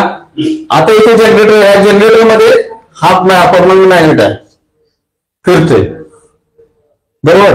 हा काय आहे? परमनंट मॅग्नेट आहे. ही काय आहे? कॉईल आहे. आता या 3 कॉईल असतील इथे, 1 2 आणि 3 बरोबर ना. 3 कॉईल आहेत. मोटर आपण 3 पेजच्या असा विचार करणार आहोत. पण तो एकच लक्षात ठेवा, कन्फ्युज जावं ना कुठे कुठे. आता ज्यावेळी हा मॅग्नेट फिरवला जातो त्यावेळी या कॉईल मध्ये करंट निर्मिती होते. आता तुमच्या गाडीला बघा, गाडी आहे तुमची, किक मारता लाईट पेटते बरोबर ना. बॅटरी नसेल तरी लाईट पेटते ना. कशी पेटते? कशी पेटते? तुमच्या गाडीला जी लाईट पेटते बॅटरी शिवाय ती कशी पेटते? तिथे सुद्धा तुमच्याकडे एक छोटा जनरेटर आहे. कळलं की नाही. तिथे सुद्धा जनरेटर आहे आणि त्याच्यामध्ये सुद्धा एक मॅग्नेट फिरते. त्याच्यामध्ये एक मॅग्नेट फिरतो आणि त्याच्यामध्ये कॉईल असते. मग तेच आहे ना. कशाला डोकं खाताय माझं तरी? मी ते सांगितलं गेलं आहे तेच आहे. कशाला डोकं खाताय? तुम्ही गाडीची किक मारता, मॅग्नेट फिरतोय. कधीतरी गाडी खोलली तुमची किंवा दुसऱ्याची तर बघा मुद्दाम की त्या ठिकाणी एक मॅग्नेट असतोय आणि स्थिर कॉईल असते. कधी मॅग्नेट स्थिर असतो, कॉईल फिरते. कधी कॉईल फिरते आणि मॅग्नेट स्थिर असतो. कधी कॉईल स्थिर असते. कधी काय असतं? मॅग्नेट स्थिर असतो बरोबर ना. आता इथे जनरेटर मध्ये काय आहे तर या ठिकाणी मॅग्नेट आहे बरोबर. जेव्हा मोठे जनरेटर येतात कुठले वीज निर्मितीचे, आता सांगतोय ना मी तेच सांगतोय ना. बरोबर की नाही. इथे हा मॅग्नेट फिरतोय. आता हा फिरवण्यासाठी काहीतरी प्राईम मोवर पाहिजे ना, हाताने तो फिरवला पाहिजे, सायकलच्या चाकाने तो फिरवला पाहिजे, पेट्रोलच्या इंजिनने तर फिरवला पाहिजे. हा बरोबर की नाही. एक शक्ती कुठली तरी त्याला प्राईम मोवर म्हणून वापरली पाहिजे, कुठली असेल. मग ते औष्णिक असेल, न्यूक्लिअर पॉवर निर्मितीमध्ये असेल, तिथं पण जनरेटरच आहे. कोळशाने विद्युत निर्मिती करायची आहे, तिथं पण जनरेटर आहे. आता जनरेटरचा तुम्हाला समजला काय आहे तो. हा मग त्या आता जो फिरवायसाठी जी शक्ती लागते ती कुठली असू शकते. पाण्याची असेल, हवेची असेल, समजलं ना. आता कोयना विद्युत निर्मितीमध्ये काय आहे. कोयना विद्युत निर्मिती, कोयना जलविद्युत निर्मिती प्रकल्प आपण म्हणतो. काय म्हणतो त्याला, जलविद्युत निर्मिती प्रकल्प. मग आता जलविद्युत निर्मिती प्रकल्प म्हणजे काय आहे, पाण्याचा वरून सोर्स टाकला, बरोबर ना. म्हणजे पाण्याच्या सहाय्याने जी विद्युत निर्मिती केली जाते इट्स कॉल्ड जलविद्युत निर्मिती, बरोबर ना. हा काय आता इथे काय केलेलं आहे, प्राईम मूव्हर म्हणून तुम्हाला या ठिकाणी पाणी वापरलंय, इथे पंखा आहेत. आता पंखा कसा दाखवायचा ते बघूया. असा बरोबर ना. ह्या पंख्यावर पाण्याचा फोर्स सोडला का हा पंखा फिरायला सुरुवात होते. हा पंखा फिरल्यानंतर हा मॅग्नेटिक स्टिक आहे का फिरेल, फिरेल, बरोबर ना. म्हणजे लाईन्स कट करेल तो, आणि ज्या कट केलेल्या लाईन्स आहेत त्या कट केलेल्या लाईन्स मधून काहीतरी करंट निर्माण होईल. काय होईल, काय होईल, करंट निर्माण होईल, म्हणजे वीज निर्माण होईल, बरोबर ना. आता तो आपल्याकडे एसीबी क्लिअर झालेला आहे. फॅरेडेच्या इंडक्शनच्या नियमाप्रमाणे आपलं क्लिअर झालंय.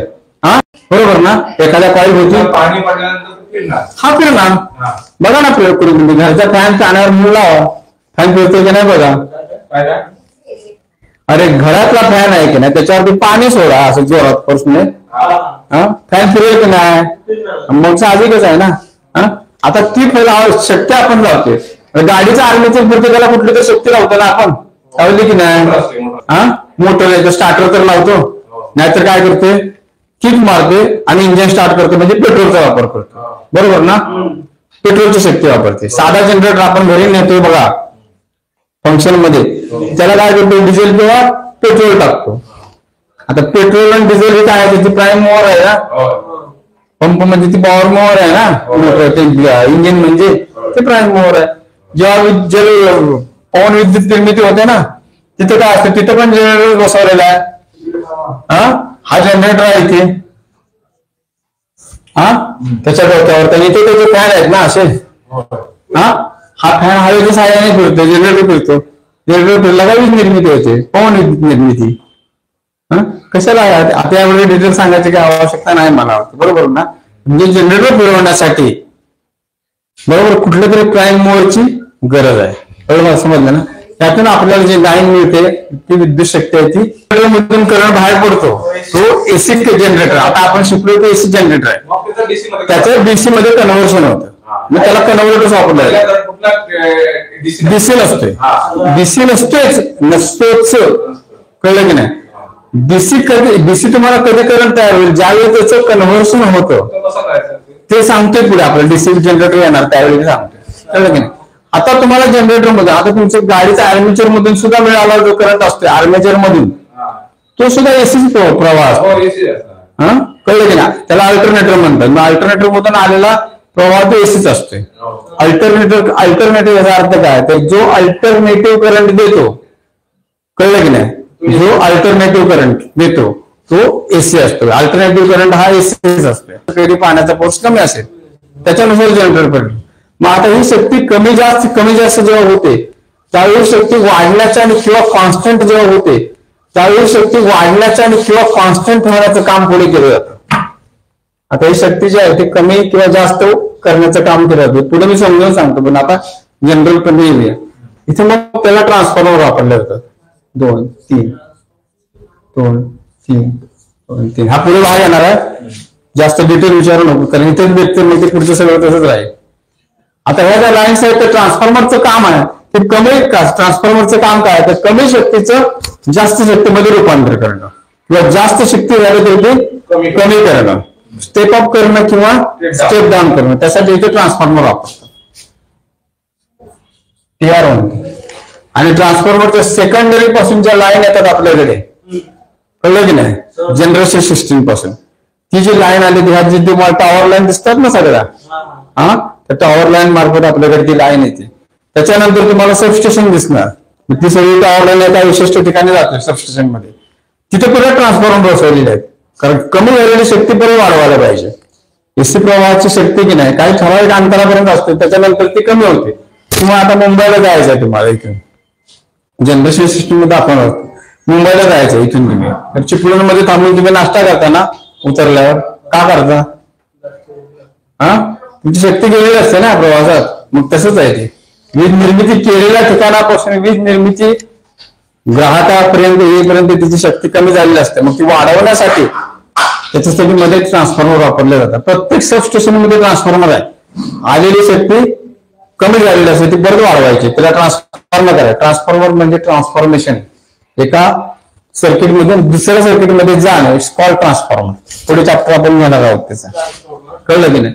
म्हणून ते ट्रान्सफॉर्मर की नाही म्हणजे ते काय होते, आलेली शक्ती कमी असते ती काय होते, वाढवली जाते.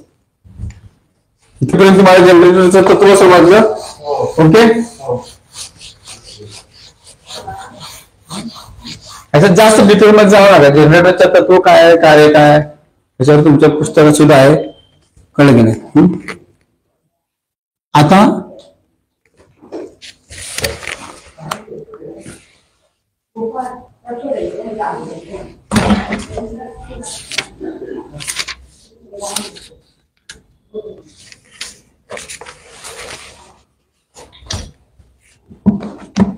आता एसी थ्री फेज मोटर आपल्याला आता पुढे यायचं आहे. ते एसी थ्री फेज, एक AC three phase motor. Three phase motor म्हणजे काय आहे, 3 फेजच्या सहाय्याने फिरणारे मोटर. आता मोटर आणि जनरेटर मध्ये फरक काय आहे? जनरेटर काय करतो, जनरेटर वीज निर्मिती करतो. मोटर काय करते, फिरण्याचं काम करते. दोन्ही मध्ये कुठली तरी शक्ती, काहीतरी शक्ती आदान प्रदान होत असणार ना. जनरेटरला काहीतरी शक्ती दिल्याशिवाय जनरेटर फिरतो का? मोटरला काहीतरी शक्ती दिल्याशिवाय मोटर फिरेल का? आता जनरेटरला कुठली शक्ती देतो आपण? हवेची शक्ती देतो, पाण्याची शक्ती देतो, पेट्रोल डिझेल किंवा हाताने फिरवतो, बरोबर ना? म्हणजे ती त्याची प्राईम मोड झाली. आता मोटर आणि जनरेटर मध्ये फरक काय आपण बघू. आता मोटर म्हणजे काय आणि जनरेटर म्हणजे काय? आता जनरेटर म्हणजे काय तर जनरेटर म्हणजे काय तर बाह्य शक्ती एखादी घेते आणि त्यातून जी एनर्जी, त्यातून विद्युत शक्ती निर्माण करते. कुठली तरी एखादी बाह्य शक्ती घेते, कुठली तरी एखादी बाह्य शक्ती घेते प्राईम मोर्स म्हणून, आणि त्यापासून वीज निर्मिती करते. मोटर काय करते, मोटर वीज निर्मिती मिळाली, मोटर फिरते. मोटर काय करते, ती विद्युत शक्ती घेते आणि तिचं मेकॅनिकल एनर्जी देते. मोटर काय करते, विद्युत शक्ती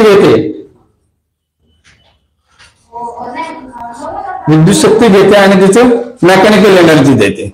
जनरेटर काय करतो, मेकॅनिकल एनर्जी घेतो, कळलं की नाही? जनरेटर काय करतो, मेकॅनिकल एनर्जी घेतो. जनरेटर काय करतो,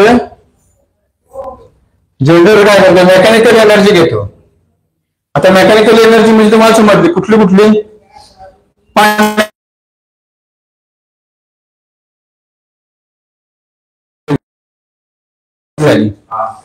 मेकॅनिकल एनर्जी म्हणजे शक्ती मला माहिती आहे. जनरेटर काय करतो, मेकॅनिकल एनर्जीचं विद्युत एनर्जीमध्ये रूपांतर करतो, विद्युत शक्तीमध्ये किंवा विद्युत एनर्जीमध्ये, म्हणजे इलेक्ट्रिकल एनर्जीमध्ये रूपांतर करतो. कोण करतो, जनरेटर. बरोबर जनरेटरचं विरुद्ध कार्य मोटर असते. मोटर काय करते, मेकॅनिकल शक्ती मेकॅनिकल एनर्जी घेते. सॉरी, जनरेटर काय करते, मोटर इलेक्ट्रिकल एनर्जी घेते.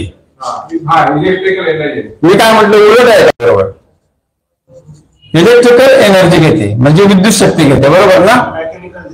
आणि ते घेते काय, मोटर काय करते, इलेक्ट्रिकल एनर्जी घेते आणि मेकॅनिकल एनर्जी देते, बरोबर आहे ना? आता मेकॅनिकल एनर्जी कुठल्या प्रकारे देते आपल्याला? पाण्याचा पंप पुरवणे, हवा देणे, बरोबर विरुद्ध कार्य. हवा देणे, बरोबर का नाही? फॅन फिरते आपला, मिक्सर फिरते, मिक्सरला आपण काय करतो, विद्युत शक्ती देते आणि मेकॅनिकल एनर्जी घेतोय त्याच्याकडून, बरोबर ना? हा, मग आता आपलं प्राईम मूव्हर आणि प्राईम मूव्हर कुठला आला? मोटरच्या बाबतीत तुम्हाला प्राईम मूव्हर म्हणून काय आहे? जनरेटरच्या बाबतीत आपण प्राईम मूव्हर्स म्हणून पाणी वापरलं, हवा वापरली, बरोबर ना? मग मोटरच्या बाबतीत तुम्हाला प्राईम मूव्हर्स काय आहे? बरोबर ना? मोटरला आपण काय करतो, विद्युत शक्ती देतो, इलेक्ट्रिकल एनर्जी देतो आणि त्याच्यापासून मिळवतो का आपण? क्लिअर झाला पॉइंट तुमचा? आता मोटर म्हणजे काय आहे, तर जे यंत्र, व्याख्या काय आहे त्याची, जे यंत्र इलेक्ट्रिक एनर्जी घेऊन मेकॅनिकल एनर्जी देतं, जे यंत्र इलेक्ट्रिकल एनर्जी घेऊन मेकॅनिकल एनर्जी देतं, यांत्रिक शक्ती देतं. मेकॅनिकल एनर्जी म्हणजे सगळ्या गोष्टीला इंग्लिश शब्द किंवा मराठी शब्द वापरता येत नाहीत, लक्षात ठेवा. जे यंत्र इलेक्ट्रिकल एनर्जी घेऊन मेकॅनिकल एनर्जी देतं त्याला मोटर असं म्हणतात. जे यंत्र मेकॅनिकल एनर्जी घेतं आणि इलेक्ट्रिकल एनर्जी देतं, इट्स कॉल्ड जनरेटर. हा, सायमल्टेनियसली जे यंत्र इलेक्ट्रिकल एनर्जी घेतं आणि मेकॅनिकल एनर्जी देतं, इट्स कॉल्ड मोटर. मोटर आणि समजलं? हा, आता मोटरचे प्रकार. मोटर आता थ्री फेज मोटर म्हणजे काय, क्लिअर झालं मोटर म्हणजे काय ते? माझ्या मते तर तुम्हाला खरं म्हणजे मी इतकं सोपं करून सांगतोय की नाही, यू हॅव टू अंडरस्टँड. हा, कळलं की नाही? Must have to understand. मी इतकं तुम्हाला ना, इतकं मला सर्व ओरडत असतात, सर तुम्ही ते खूप डीप मध्ये सांगताय. इतकं मी तुम्हाला डीप मध्ये सांगण्याचं कारण आहे की कसं आहे माहितीये का, सगळं डोक्यात तुमचं पहिल्यापासूनचं नाहीये. भौतिकशास्त्र आता तुमचं सगळं पाण्यात गेलेलं आहे, गंगेला गेलेलं आहे का? हा, त्याच्यानंतर तुमचं भूमिती म्हणजे भौतिकशास्त्र काय नाही, भूमिती वेगळं, बरोबर ना? तुमची तरी भूमिती सुद्धा कचऱ्यात गेलेली आहे, त्याचा एक आता अर्थ नाही उरलेला आहे का? अरे मग मी सांगितलं ना मगाशी, साधे तुम्हाला मॅग्नेट काय आहे ते तुमच्या डोक्यात नाही, तुमचं ते सगळं गंगेलाच गेलं. म्हणजे म्हणून तुम्हाला बेसिक शिकवावं लागतं, अगोदर सांगावं लागतं, कळलं की नाही? त्यासाठी लोक म्हणतात हे काय बेसिक सांगतात, मला किती जण असतात, काय सर तुम्ही एवढं अरे म्हणजे हे माहितच नाही. तुम्ही जाऊन एखाद्या इंजिनियरला विचारा प्राथमिक माहिती आहे का, त्याला माहिती नाही, म्हणून आपल्याला ते शिकवावं लागतं. आता motor, AC three phase motor म्हणजे काय? एसी थ्री फेज, जी मोटर 3 फेजच्या साहाय्याने चालते त्याला थ्री फेज मोटर असं म्हणतात. सिंपल आहे. आता मोटर काय करते आपल्याला, मोटर काय करते, मेकॅनिकल एनर्जी देते, घेते काय, सिंपल आहे. म्हणजे त्याला आपण इलेक्ट्रिकल एनर्जी देतो आणि त्यापासून मेकॅनिकल एनर्जी. आता मोटर आपल्याला वेगवेगळ्या ठिकाणी वापरल्या जातात, बरोबर ना? वेगवेगळ्या ठिकाणी फॅन फिरवण्यासाठी मोटर वापरतात, इंडस्ट्रीमध्ये वापरतात मोटर, पाण्याचा पंप फिरवण्यासाठी मोटर वापरतात, बरोबर का नाही? आज आपण थ्री फेज मोटरचा अभ्यास करतो. आता थ्री फेज मोटर मध्ये आहे नक्की काय, लक्ष दे चंद्रकांत. तुम्हाला आता कुठेच डोकं घालू नका, कुठेही मरायला जाऊ नका, इथे फक्त इथेच थांबा. तुम्हाला आता चुकला हे चुकलं तर तुम्हाला परत मिळणार नाही, कळलं नाही? आता मोटर मध्ये काय असतं, डायग्राम मला क्लिअर येणार नाही, आधीच सांगतो. मोटर मध्ये काय, मोटरमध्ये वायंडिंग आहेत, मोटरमध्ये 3 वायंडिंग आहेत.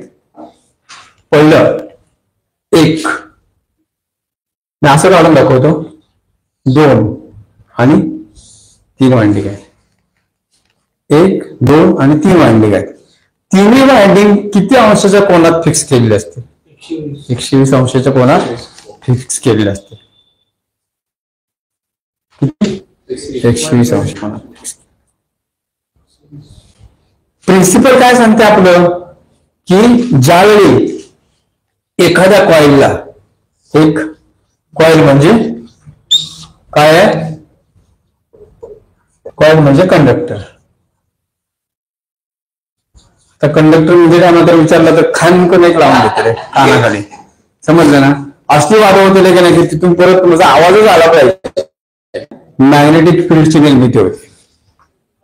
ह्याच्या भोवती मॅग्नेटिक फील्डची निर्मिती होते. अदृश्य काय होतं, मॅग्नेटिक काय दिसतात, लाईन दिसतात त्याच्या भोवती निर्माण होतात. त्या 3 कॉइल आहेत ना, त्या 3 कॉइल आपण कॉपर्स, कुठल्याही मोटरला कॉपर्स कॉइल आपण डोक्यातच ठेवायचे. आपण आता बोलायचं नाही बाकीचं. एखाद्या कॉइल भोवती मॅग्नेटिक फील्डची निर्मिती होती. मोटरची जे तत्व चालतं ते संपूर्णपणे आणि तात्पुरता चुंबक.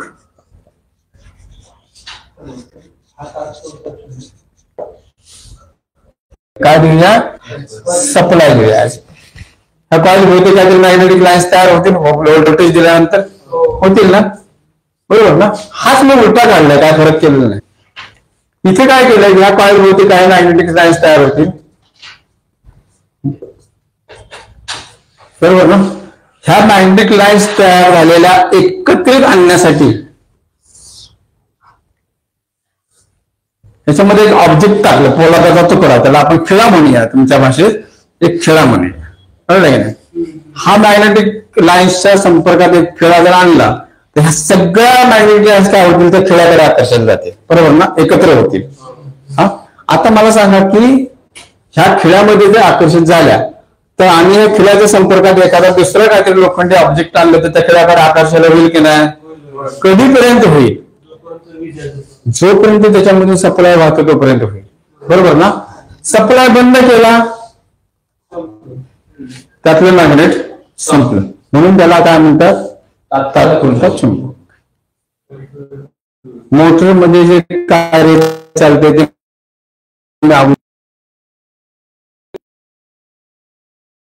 फोर्सवर चालतं. मग ती मोटर असू दे, जनरेटर असू दे, जनरेटरचं कार्य मोटरच्या विरुद्ध असतं हे तर तुम्हाला आधीच सांगितलं, बरोबर ना. हा, त्यामध्ये कायमस्वरूपी चुंबक फिरत असतात. मोटरमध्ये मात्र तात्पुरत्या चुंबकाची निर्मिती होते, कळलं की नाही. मी आता सांगतोय ते मोटरचं तत्व सांगतोय, लक्षात ठेवा. याच्या अगोदर आपण काय केलं, जनरेटरचं तत्व बघितलं, जनरेटरचं कार्य बघितलं, जनरेटरची आतली रचना पण बघितली, कळलं की नाही. क्लिअर झाला विषय ते. सेकंड पार्ट मध्ये आपण बघतोय एसी 3 फेज मोटरची कशी निर्मिती होते, त्याची रचना काय आहे आणि त्याचं कार्य काय आहे. दुसरा पॉइंट आपला काय, एसी मोटर 3 फेज मोटरची रचना, कार्य आणि त्याचे प्रकार पण बघणार, म्हणून पटपट घेतो नका, कळलं नाही. आता ज्यावेळी ह्या तिन्ही कॉइलला सप्लाय केलं, कॉइल 1, कॉइल 2, कॉइल 3, ह्याला आपण आर, ह्याला आपण वाय म्हणूया आणि ह्याला आपण बी, कारण 3 फेज सप्लायला आपल्या किती वायर आहेत, 3 वायर. हा 3 वायर ज्यावेळी देतो त्यावेळी ह्या कॉइल मॅग्नेटिक फील्डची निर्मिती होते की नाही, होते की नाही. आता ही एक कॉइल आहे, ही एक कॉइल आहे आणि ही एक कॉइल आहे, बरोबर ना. मोटरमध्ये ह्याला दिल्यानंतर ह्याच्या भोवती काही मॅग्नेटिक फील्डची रोटर फिरतो, त्यावेळी तो रोटर फिरताना रोटरला गती मिळते, फॅन फिरतो, मोटर फिरते, बरोबर आहे. आता हा रोटर फिरतो त्यावेळी काय होतो, एक्झॅक्टली पोझिशन काय होते, हाय मोटरची फ्लेम आहे पण एखादी कुठे नंतर दाखवतो. हा, असे वेगळे स्लॉट असणार. हा रोटर आहे ना, ही मी आता तुम्हाला मोटरचा आतला स्टेटर दाखवते. हा, मोटरचे मुख्य 3 भाग, एक रोटर, 2 स्टेटर, रोटर स्टेटर आणि तिसरा आहे तो त्याची योक किंवा त्याची बॉडी. असे 3 भाग आहेत मोटरचे. 3 फेज मोटरचे मुख्य 3 भाग, रोटर स्टेटर त्याची बॉडी किंवा आतला भाग, बरोबर. आता ह्याच्यावरती वाइंडिंग आपले बसले, बरोबर ना, ह्याच्यावरती वाइंडिंग बसले, ह्याच्यामध्ये काय आहे, प्रत्येकात आहे ना. हा, आता हा वाइंडिंगला जिथे वाइंडिंग आहे तिथे ती कशी असणार आहे, आता स्टेटरमध्ये वाइंडिंग बसवलंय, ज्या पोलवर वाइंडिंग आहे तिथे शक्ती कसं असणार आहे, जास्त असणार आहे, आणि जिथे वाइंडिंग आहे तिथे शक्ती कशी असणार आहे, कमी असणार आहे. म्हणजे इथे शक्ती असेल का, इथे असेल का, इथे असेल का, इथे असेल का, बरोबर ना. म्हणजे ज्या ठिकाणी वाइंडिंग आहे तिथे शक्ती जास्त असणार, म्हणजे तिथे गॅप असणार, बरोबर ना. जसे मोटरमध्ये गॅप असतात ना, जसे स्टेटरमध्ये गॅप असतात तसं रोटरची रचना पण त्याच पद्धतीने केली असते. रोटरची रचना, रोटरला खाचा असतात बरोबर. आता रोटर असा आहे, मला ना ऍक्च्युअल डायग्राम नीट दाखवता येत नाही म्हणून गोंधळ होतो एवढं, आणि एवढं समजत नाही, प्रॅक्टिकल दाखवत. आता या रोटरला सुद्धा असाच खाचा असतात बघा. ह्या रोटरला सुद्धा असाच खाचा असतात. तुम्हाला मिक्सरचा पण रोटर दाखवतो आणि मोटरचा पण रोटर दाखवतो. ह्याला पण असा. आता ह्याच्यामध्ये काय असतं, एक कंडक्टर असतो आणि एक असतो तो इन्सुलेटर असतो. एक कंडक्टर, एक इन्सुलेटर. त्याची रचना पण अशीच केली. जसे इथे स्लॉट मारलेले असतात की नाही, तसे त्या रोटरमध्ये सुद्धा स्लॉट असतात. तसे त्या रोटरमध्ये सुद्धा स्लॉट असतात. आता ज्यावेळी इथे मॅग्नेटिक फील्ड असेल, इथे नॉर्थ असेल, त्यावेळी नेमका इथे जे रोटर असतो ना काय, तर ह्या रोटरला इथे बरोबर साऊथ असते. हा साऊथ ह्या नॉर्थकडे आकर्षला जातो. इथे नॉर्थ असेल, आता हा साऊथ ह्या नॉर्थकडे आकर्षला जातो असा बरोबर. मग हा रोटर काय आहे असा फिरेल. परत इथे नॉर्थ आहे, इथे साऊथ आहे. हा रोटर हळूहळू काय होईल, इथे येईल. परत इथे नॉर्थ आहे, इथे साऊथ आहे. इथे पण ज्यावेळी काय असते लक्षात ठेवा, जसं इथे होत आहे ना, इथे नॉर्थ आहे, मग इथे कुठला असणार आहे, साऊथ असेल. जर इथे नॉर्थ असेल तर इथे काय असेल, साऊथ असेल. जर इथे साऊथ असेल तर इथे काय असेल, नॉर्थ असेल. म्हणजे जिथे गॅप आहे ना त्याची आकर्षित जातो, म्हणून तो रोटर असा फिरतो. कळलं ना. रोटर काय करतो, ह्या मॅग्नेटिक फील्ड मधून फिरतो. रोटरमध्ये मॅग्नेटिक फील्ड आहे ना, मग मॅग्नेटिक फील्ड कुठे आहे, स्टेटरमध्ये मॅग्नेटिक फील्ड आहे. पण रोटरमध्ये काय आहे मला सांगा, रोटर हा खेळासारखं काम करतो, खेळासारखं. जसं तुमच्या आता मॅग्नेटकडे खेळा आकर्षला होतं का, रोटर हा खेळासारखं काम करतो. कशातला, मोटर मधला रोटर. समजलं ना. पुढे दुसरा भाग आहे नंतर बघूया. डीसी मोटरचा भाग आहे, त्यात तुमचं डीसी मोटर मध्ये सगळं क्लिअर होऊन जाणार, एकदम साफ क्लिअर. ज्यावेळी तुम्ही मिक्सर शिकणार की नाही, मिक्सरच्या तुमचं एकदम म्हणजे युनिव्हर्सल मोटर ज्यावेळी शिकणार एकदम क्लिअर होणार. त्यावेळी तुम्हाला समजणार की हाऊ मोटर रन. आता तुम्हाला मोटर कशाला मोटर समजलं. स्टेटर बघितलं तर स्टेटरला पण स्लॉट असतात बघा.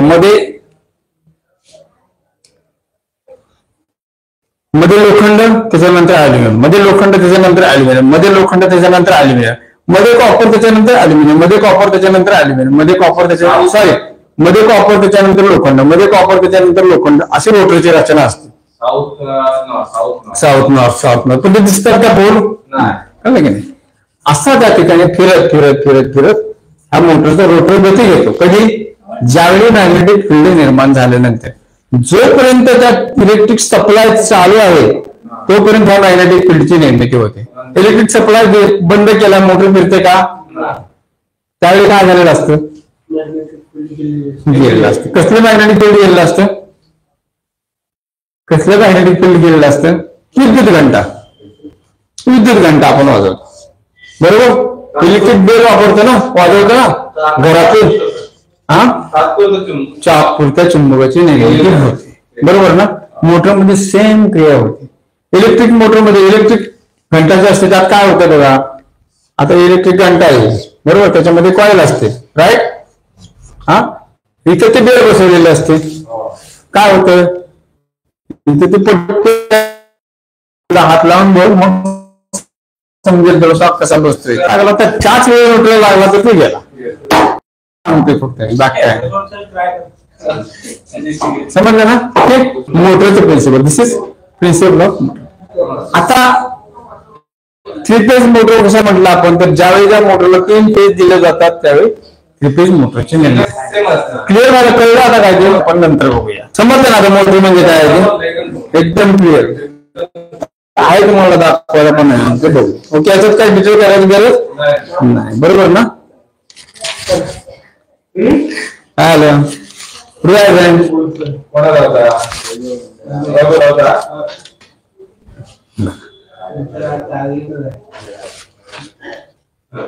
थ्री फेज इंडक्शन मोटरचे प्रकार कुठले कुठले. मला काय करायचं समजलं ना.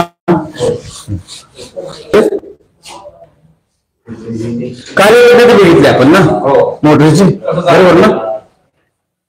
बरोबर आपण चाललोय ना. रचना आणि कार्यपद्धती बघितली आपण. पुढे आपण बघूया प्रकार बघूया.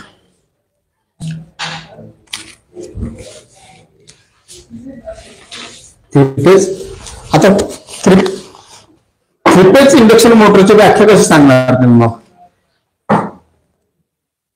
थ्री फेज इंडक्शन मोटर म्हणजे काय किंवा व्याख्या कशी त्याला सांग. 3 फेज दिले आता. त्याच्यानंतर ते फेज मिळाल्यानंतर ती मोटर फिरते. हा, आणि तिला त्याच्यातून पुढे मेकॅनिकल एनर्जी निर्माण होते. हा, त्याला आपण काय म्हणणार, three phase three phase induction motor म्हणणार. कळलं ना. आता या थ्री फेज इंडक्शन मोटरचे वेगवेगळे प्रकार आहेत. त्यातला पहिला प्रकार आपण बघूया.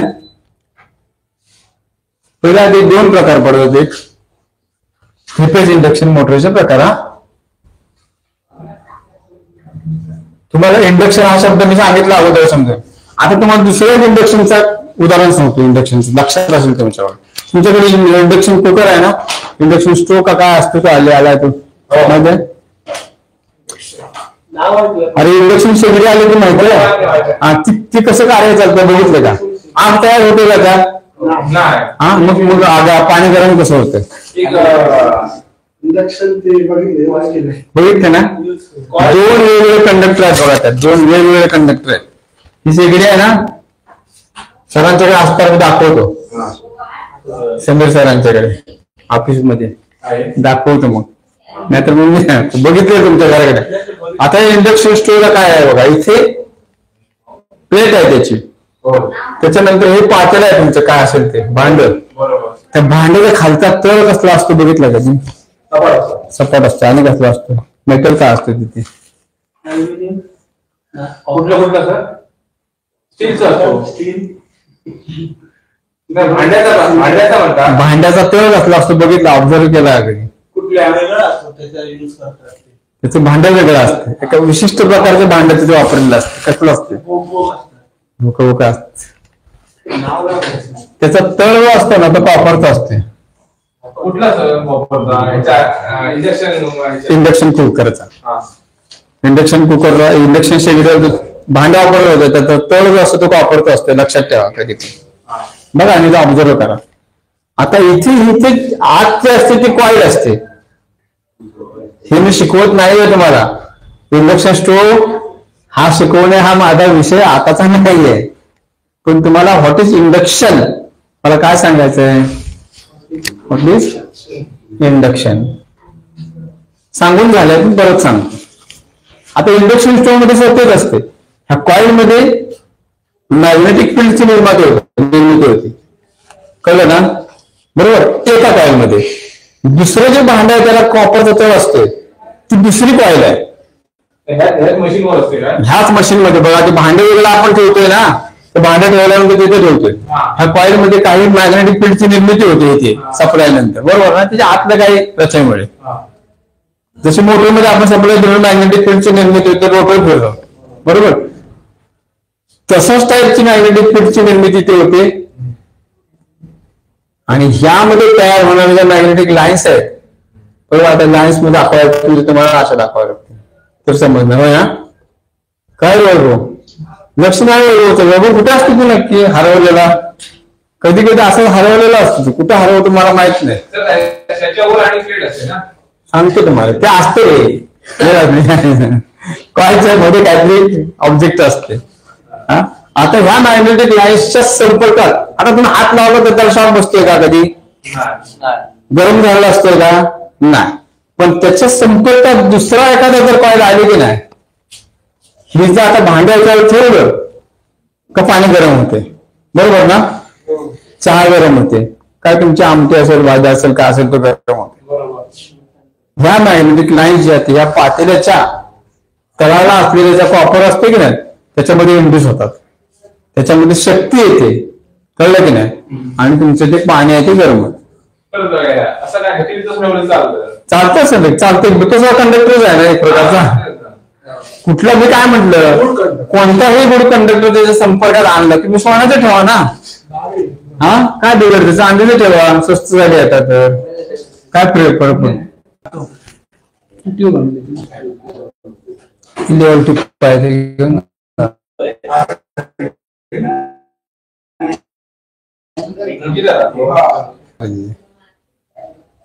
कंडक्टर पाहिजे का आहे तुमच्याकडे जाड कंडक्टर 22 बावीस कंडक्टर असते कळलं ओके इंडक्शन त्याला इंडक्शन म्हणतात एका सर्किट इंडक्शन मध्ये काय एका सर्किट मधून दुसऱ्या सर्किट मध्ये विद्युत शक्तीचं स्थलांतर it's called induction it's called induced current एका करंट मधून दुसऱ्या करंट विद्युत शक्तीचं स्थलांतर होणं कुठल्याही ऑब्जेक्ट शिवाय कुठल्याही जोडणीशिवाय म्हटलेलं आहे ते इथे काय जोडलेलं आहे का आता ट्रान्सफॉर्मर तो इंडक्शन तत्वावर आहे मी तुम्हाला नंतर बोलतो म्हणालो ना दोन कॉइल आहेत याच्यामध्ये ऑब्जेक्ट आहे ह्या कॉइल आहे ती प्रायमरी आहे ही कॉइल आहे ती सेकंडरी आहे इकडची शक्ती इकडे जाते इकडे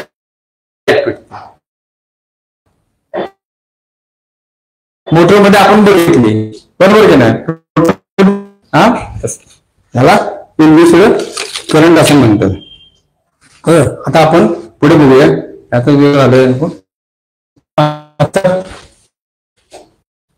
लेक्चर कसं होतं त्यानंतर सांगायचं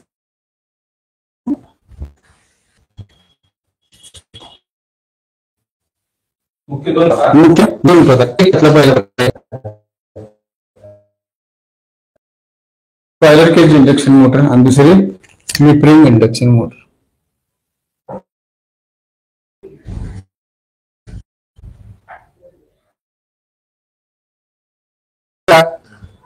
स्क्वायरल म्हणजे काय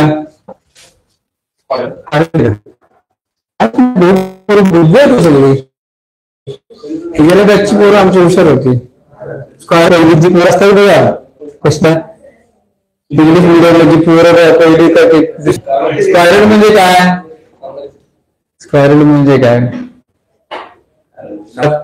रॅबिट आकडा माकडाला काय म्हणतात हा किती तुम्ही आहात कळलं ना काय हे सगळे तुम्ही खारीच्या पिंजऱ्याप्रमाणे ज्या रोटरीची रचना खारीच्या पिंजऱ्याचा आकार म्हणजे त्याच्यामध्ये खारीचा पिंजरा जसा असतो माझ्या घाईने बघितलं नाही म्हणतो त्याचे वर्णन कसं केलंय त्याचं वर्णन कसं रोटरच्या रचनेवरून त्याचा प्रकार पडलाय राईट दुसरा आहे तो slip ring induction motor slip ring induction motor जो आपण प्रकार बघितलाय आपल्याकडे जो मोटरचा प्रकार आहे कळलं की नाही स्लिपरिंग मोटरचा तो स्क्वायरल इंडक्शन मोटर आहे आणि स्लिपरिंग इंडक्शन मोटर जे आहे त्या सिंक्रोनस मोटर असतात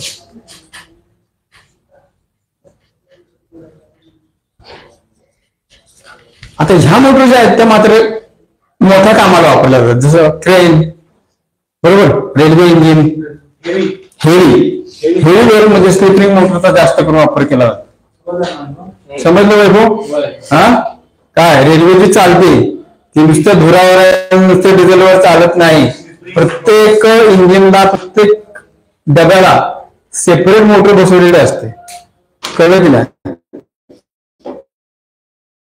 जे इलेक्ट्रिक रेल्वे असते की नाही त्याच्यामध्ये ह्या मोटरचा वापर केला जातो कुठल्या सिंक्रोनस मोटरचा वापर केला जातो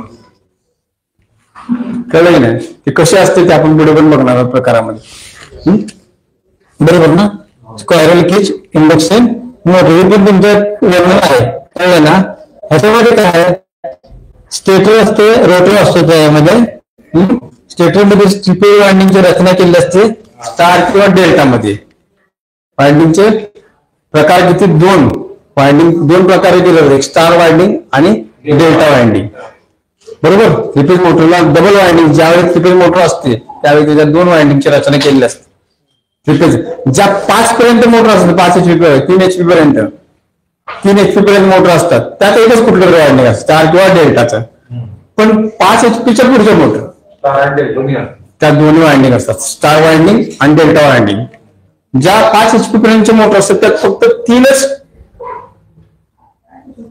निघणार त्यातून किती निघणार 5 HPच्या आत 5 HPच्या पुढे जर मोटर गेल्या तर त्यात टोटल 6 वाइंडिंग येणार. आपण कशाचा विचार करतो इथे? कुठल्या इंडक्शन मोटरचा विचार करतो? कुठल्या कुठल्या इंडक्शन मोटरचा आपण विचार करतोय? 3 फेज इंडक्शन मोटरचा विचार करतोय, बरोबर ना? मी काय म्हटले, 5 HP पर्यंतच्या मोटर ज्या आहेत त्या एक तर स्टार मध्ये चालतील किंवा डेल्टा मध्ये चालतील. पण 5 HP मोटर असते, 5 HP पुढच्या motor 10 HP, 15 HP, 50 HP, 100 HP पर्यंत त्या दोन्ही वाइंडिंग मध्ये चालणार. कुठल्या? स्टार वाइंडिंग मध्ये चालणार आणि डेल्टा वाइंडिंग मध्ये चालणार. स्टार आणि डेल्टा वाइंडिंग मध्ये चालणार. जरा युट्यूबवर आता सर्च करायचं का बघा, काही गोष्टी आहेत त्या मुद्दाम. आता तुम्हाला अभ्यास करायला खूप सांग. आता बाकीचे काय ते फालतू पिक्चर बघण्यापेक्षा हे बघा ना, का मरायला होतं बघितलं तर युट्यूबवर पुष्पा बघता हा, आणि काय काय बघतो ते बघत का, ते सोडून द्या, हे बघा ना.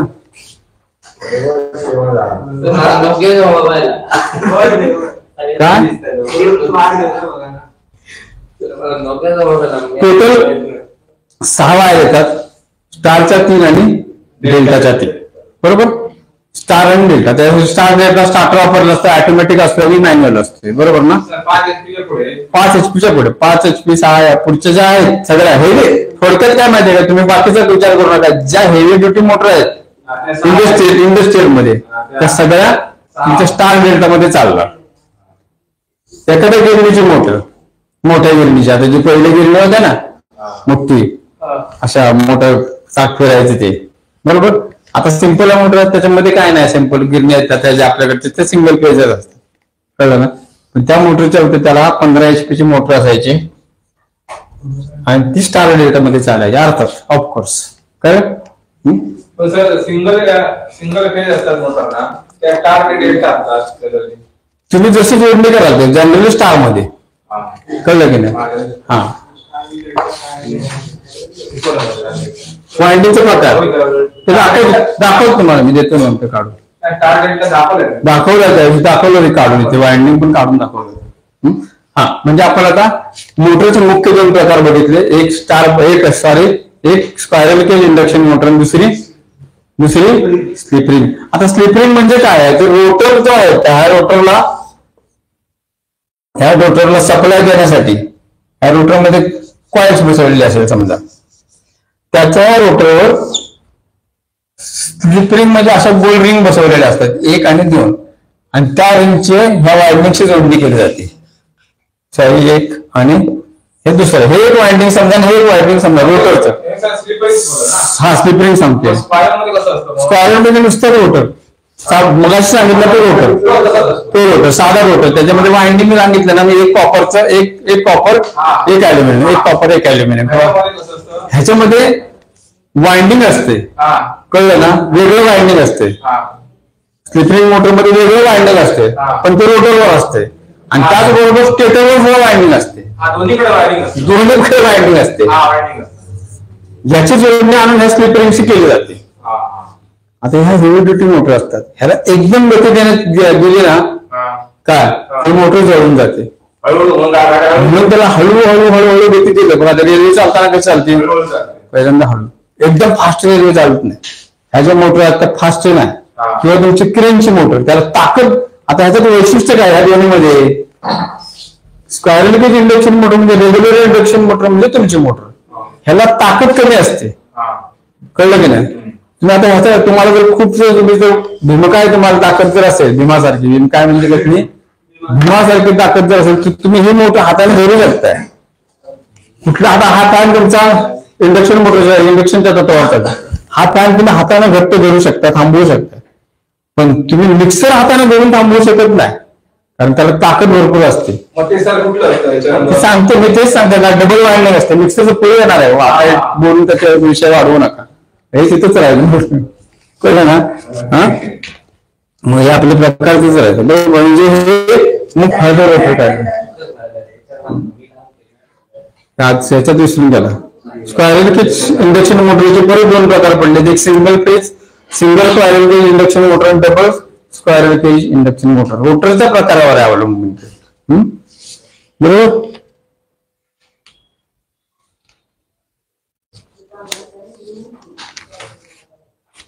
पुढे दुसरा प्रकार जो आहे तो स्लिप रिंग इंडक्शन मोटर.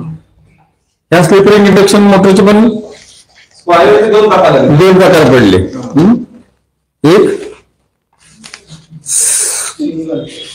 काय सांगितलं मी, काय सांगितलं वैभव, लक्ष ना वैभव. स्क्वायर इंडक्शन मोटरचे दोन प्रकार आहेत. एक single squirrel cage induction motor आणि दुसरे double squirrel cage induction motor. Cage का केज? केज म्हटलं नाही मी, केज म्हटलं.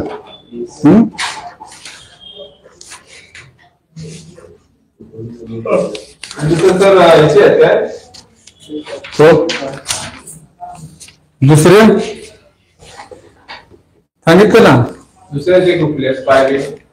Squirrel cage, double squirrel cage induction motor, single squirrel cage induction motor आणि double squirrel cage induction motor. ह्याच्यातला तर दोन्ही मधला फरक काय आहे ते बघूया आपण. दोन मोटर मधला फरक काय आहे ते बघू.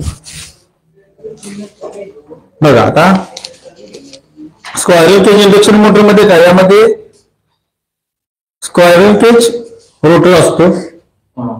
दुसरी स्लिप रिंग इंडक्शन मध्ये काय असतं तर यामध्ये वाइंड रोटर असतो, वाउंड रोटर असतो. मी सांगितलं तसं ह्याला रोटरला वाइंडिंग असते, बरोबर ना. हातातला फरक. स्क्वायरल केज इंडक्शन मोटरचा स्टार्टिंग करंट जास्त असतो, स्टार्टिंग करंट जास्त असतो, घेतो जास्त. हा जवळपास पूर्णपणे लोडच्या 6 ते 10 पट असतो. आता स्लिप रिंग इंडक्शन मोटरचा स्टार्टिंग करंट कमी घेते, कळलं की नाही. स्टार्टिंग करंट कमी घेते आणि पूर्ण लोडला ते करंटच्या दुप्पट असते. पूर्ण जेव्हा लोड दिला असतो त्यावेळी त्याचा लोड कसा असतो, करंटच्या दुप्पट असतो. तिसरा प्रकार आहे त्यातला, म्हणजे तिसरा फरक आहे त्याचा रोटर रेजिस्टन्स कमी असतो स्क्वायरल केजचा आणि दुसरा त्यातला स्लिप रिंगचा रोटर रेजिस्टन्स जास्त असतो. पुढे ते तुम्हाला पाठवतो ते पाठवले ना, ते मारून द्यायतले किंवा यांच्याकडे घेतो ते पाठवते. रोटर रेजिस्टन्स, रोटर सर्किट मध्ये बाहेरून रेजिस्टन्स जोडता येतो आणि स्लिप रिंग इंडक्शन मोटर मध्ये बाहेरून रेजिस्टन्स जोडता येत नाही आणि यात जोडता येतो. नो लोड पॉवर फॅक्टर कमी असतो, नो लोडवर पॉवर फॅक्टर कमी असतो. दुसऱ्यामध्ये दोन्ही लोडवर पॉवर फॅक्टर चांगला असतो. हे त्यातला फरक आहे. स्क्वायरल केज इंडक्शन मोटरची रचना साधी आणि स्वस्त असते आणि स्लिप रिंग इंडक्शन मोटरची रचना किचकट असते आणि महाग असते. नाही ती जास्त मी सांगतो रेग्युलर मध्ये. तुम्हाला स्लिप रिंग इंडक्शन मोटर कुठे बघायला मिळेल, क्रेन मध्ये असते, कळलं की नाही. क्रेन मध्ये किंवा तुमच्या अगदी सगळ्यात जास्त स्लिप रिंग इंडक्शन मोटर ही रेल्वेमध्ये वापरली जाते. रेल्वेच्या ह्याला ती मात्र असते, कारण तिथे कसं असतं हेवी लोड असतोय ना. आता मला सांगा मिक्सर आपण वापरतो की नाही, मग मिक्सर ऐवजी आपण साधी मोटर का वापरत नाही. मिक्सर वापरतो की नाही घरातला, त्याच्याऐवजी आपण साधी मोटर का वापरत नाही. तेवढं लोड घेणारच नाही ती. तुम्ही आता त्या साध्या मोटर मध्ये जर मिक्सर मध्ये तुम्ही कोवरं टाकलं तर तुमचं कोवरं बारीक होईल का. ती स्लिपरिंग टाईपचा प्रकार असतो तो, पण स्लिपरिंग मोटर नाही ती युनिव्हर्सल मोटर असते. पण त्याला सुद्धा डबल वाइंडिंग असते, त्याला डबल वाइंडिंग असते. स्टेटर वाइंडिंग असते आणि रोटर वाइंडिंग सुद्धा असते, त्यामुळे त्यात डबल ताकद असते. रोटरला वेगळं वाइंडिंग, स्टेटरला वेगळं वाइंडिंग. मिक्सरचं आपण खोलल्यावर दाखवूया तुम्हाला, प्रत्यक्ष दाखवूया, काय त्यात मोठा विषय नाही. कळलं की नाही. ताकद कशी असते आणि ताकद कशी नसते ते पण दाखवूया. कारण त्यावेळी कसं आहे युनिव्हर्सल मोटरचा भाग येईल त्यावेळी सांगूया. आता ते नको, त्यात भानगड पडेल, सगळं मिक्सिंग होणार तुमचं. काय ते ड्रोनला वेगळी, ड्रोनला वापरली जाते ती युनिव्हर्सल मोटर नसते ती. सांगतो तुला त्याला, आता त्या मोटरला काय म्हणतात ते पण सांगतो तुला. त्याला सिंक्रोनस मोटर वापरतात. ड्रोन मध्ये जे मोटर वापरल्या जातात त्या सिंक्रोनस मोटर मध्ये बाकीचं काय नाहीये. सिंक्रोनस मोटरला बाकीचं काय नाही. सिंक्रोनस मोटरची मोटर सारखीच मोटर असते, पण त्याचा सिंक्रोनस स्पीड कधी वाढतो ज्यावेळी त्याला गती गेअर वाढतो. आता आपल्या थोडक्यात म्हणजे गेअर काय करतं, गेअर ताकद वाढवतं. जसं आता आपल्या गेअरची गाडी आणि तुमच्या इलेक्ट्रिक गाडी, नॉन गिअर गाडी, त्याच्यामध्ये फरक काय आहे. ही कुठे सर कुठली मोटर असते कुठे गाडीमध्ये असलेली मोटर जी आहे हा ती तुमची मूळ मोटर जी आहे ती सिंक्रोनस मोटर असते, हा कळलं की नाही? पण तिथं स्पीड कधी वाढतो, स्पीड कधी कमी होतो, ज्यावेळी त्याला गिअर सिस्टम दिली जाते, कळलं की नाही? आता हा फॅनला फॅनचं उदाहरण घ्या, फॅनला आपण धरला तर ताकदून थांबवू शकतो, कळलं ना?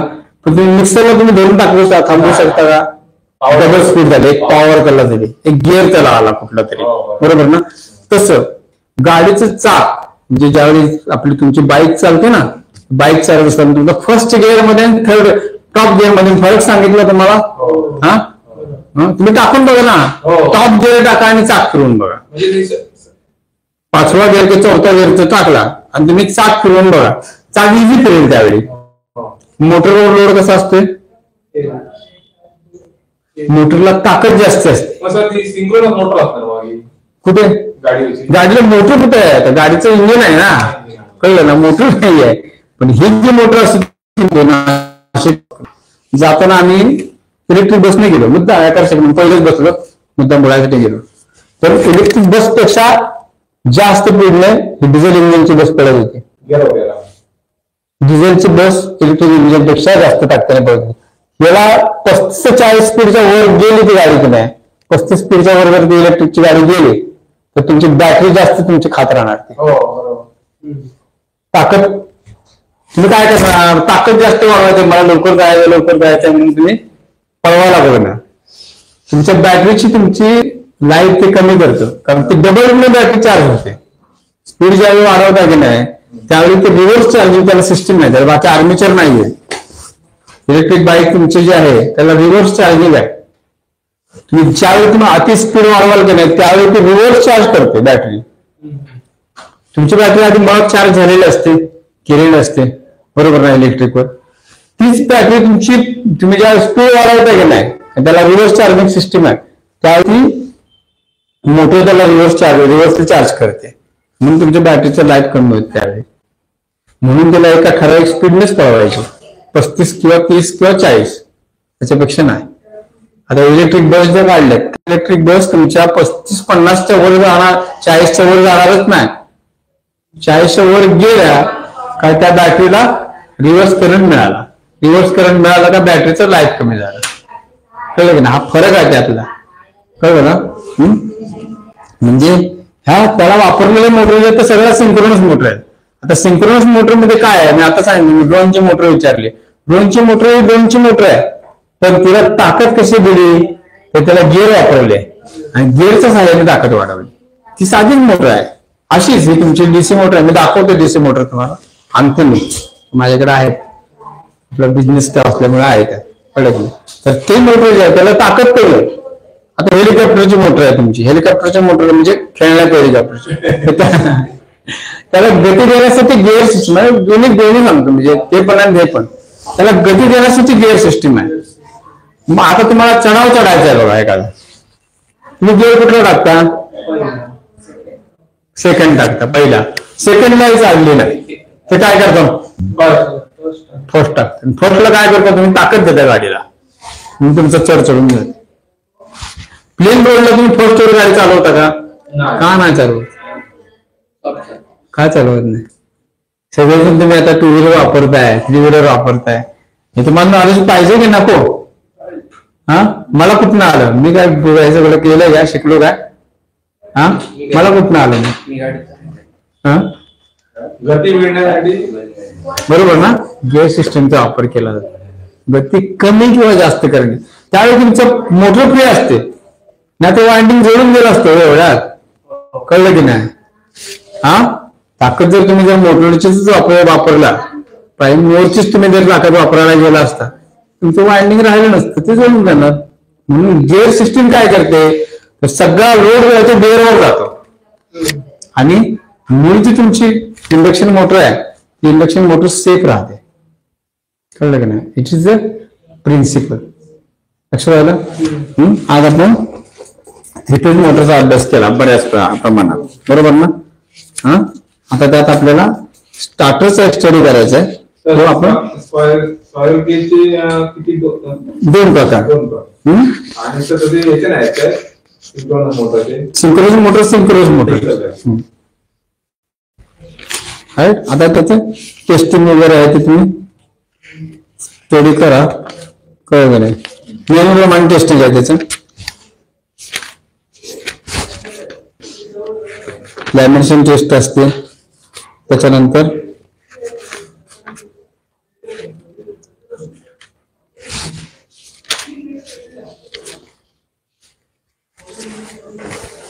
काय केलं रे सगळ्यांनी?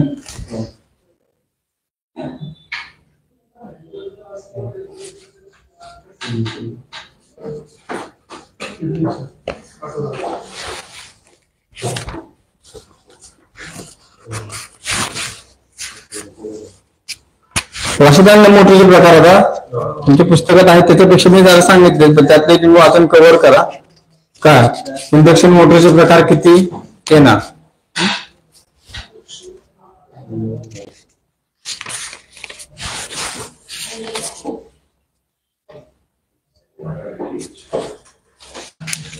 लक्षात आलं?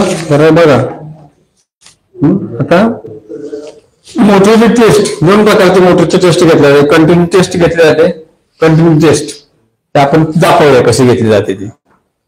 मीटरच्या सहाय्याने पण दाखवूया, मल्टीमीटरच्या, आणि सिरीज टेस्टच्या सहाय्याने पण दाखवूया. आणि दुसरी इन्सुलेशन टेस्ट घेतली जाते. इन्सुलेशन रेजिस्टन्स टेस्ट घेतली जाते. हे दोन टेस्ट महत्वाचे असतात मोटरमध्ये. आता इन्सुलेशन टेस्ट मध्ये काय तर वाइंडिंग जी कॉपर वायर असते त्या कॉपर वायरवर जी चढवलेले इन्सुलेशन असते, कळलं की नाही? हा, मग ते कसलं असेल? तुमचं लिक्विड इन्सुलेशन असते ना वायरचं, काय म्हणतात त्याला, वॉर्निशचं असते. त्या वॉर्निशच्या इन्सुलेशनची क्वालिटी काय आहे? चांगलं आहे की इन्सुलेशन त्याचं चांगलं आहे की इन्सुलेशन हलक्या प्रतीचं आहे? ती टेस्ट जी केली जाते त्याला इन्सुलेशन टेस्ट म्हणतात. त्याच्यावर असलेल्या आवरणाची, त्याच्यावर असलेल्या विरोधकाची जी टेस्ट घेतली जाते, इट्स कॉल्ड इन्सुलेशन टेस्ट. आणि कंटिन्युटी टेस्ट म्हणजे काय? हे वाइंडिंग जे आहे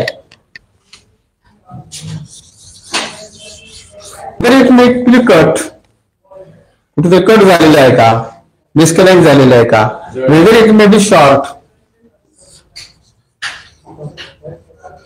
ह्या ज्या टेस्ट घेतल्या जातात ह्या कंटिन्युटी टेस्ट असं म्हणतात. शॉर्ट जर असेल तर तुमचा रेजिस्टन्स कसं दाखवेल? जास्त दाखवणार, बरोबर ना? कळलं की नाही? शॉर्ट असेल तर रेजिस्टन्स कमी दाखवणार, कारण झिरो रेजिस्टन्स दाखवणार त्यावेळी. कळलं ना? अजिबातच वगैरे काटच हलणार नाही ना. शॉर्ट असेल तर काय होईल तुमचं? बरोबर, त्याला रेजिस्टन्स नसणारच ना. आणि ओपन असेल तर अजिबात रेजिस्टन्स दाखवणार नाही. कट झाली तर काटा हलणार नाही जागेवर. किंवा जर तुमची जर कॉईल जर कट जर असेल तर एक ठराविक ओम्सचा रेजिस्टन्स दाखवणार. उदाहरणार्थ 1 ओम्स दाखवेल, 12 ओम्स दाखवेल, 22 ओम्स दाखवेल, 220 ओम्स दाखवेल, असं. कळलं ना? त्याला इट्स कॉल्ड कंटिन्युटी टेस्ट. आता कंटिन्युटी टेस्ट तुम्ही दोन प्रकारे घेऊ शकता. एक तर तुम्ही मल्टीमीटरवर घेऊ शकता, मेगरमीटरवर घेऊ शकता, मेगरमीटरवर घेऊ शकता, किंवा मल्टीमीटरवर घेऊ शकता. तुम्ही कंटिन्युटी टेस्टर असेल कंटिन्युटी टेस्टरवर, किंवा तुम्ही कंटिन्युटी टेस्टर दुसरी आपण जी तयार केली ती सिरीज कंटिन्युटी टेस्ट आपण घेतो. बल्ब लावतो 200चा, बल्ब लावतो 200चा, मग तो बल्ब आपला जास्त भेटतो का कमी भेटतो? जर आपला बल्ब जर पेटला तर आपण वाइंडिंग ओके आहे म्हणतो. आणि जर बल्ब आपला जर फुल जर पेटला तर आपण काय म्हणणार? वाइंडिंग शॉर्ट आहे असं म्हणतो. आणि बल्ब जर अजिबातच जर नाही पेटला तर तो वाइंडिंग कसा आहे ते? आता कसं आहे ते? ओपन आहे. आता तुम्हाला ओपन वाइंडिंग, शॉर्ट वाइंडिंग आणि किती प्रकार आहेत? कसले सर्किटचे प्रकार किती आहेत? किती आहेत?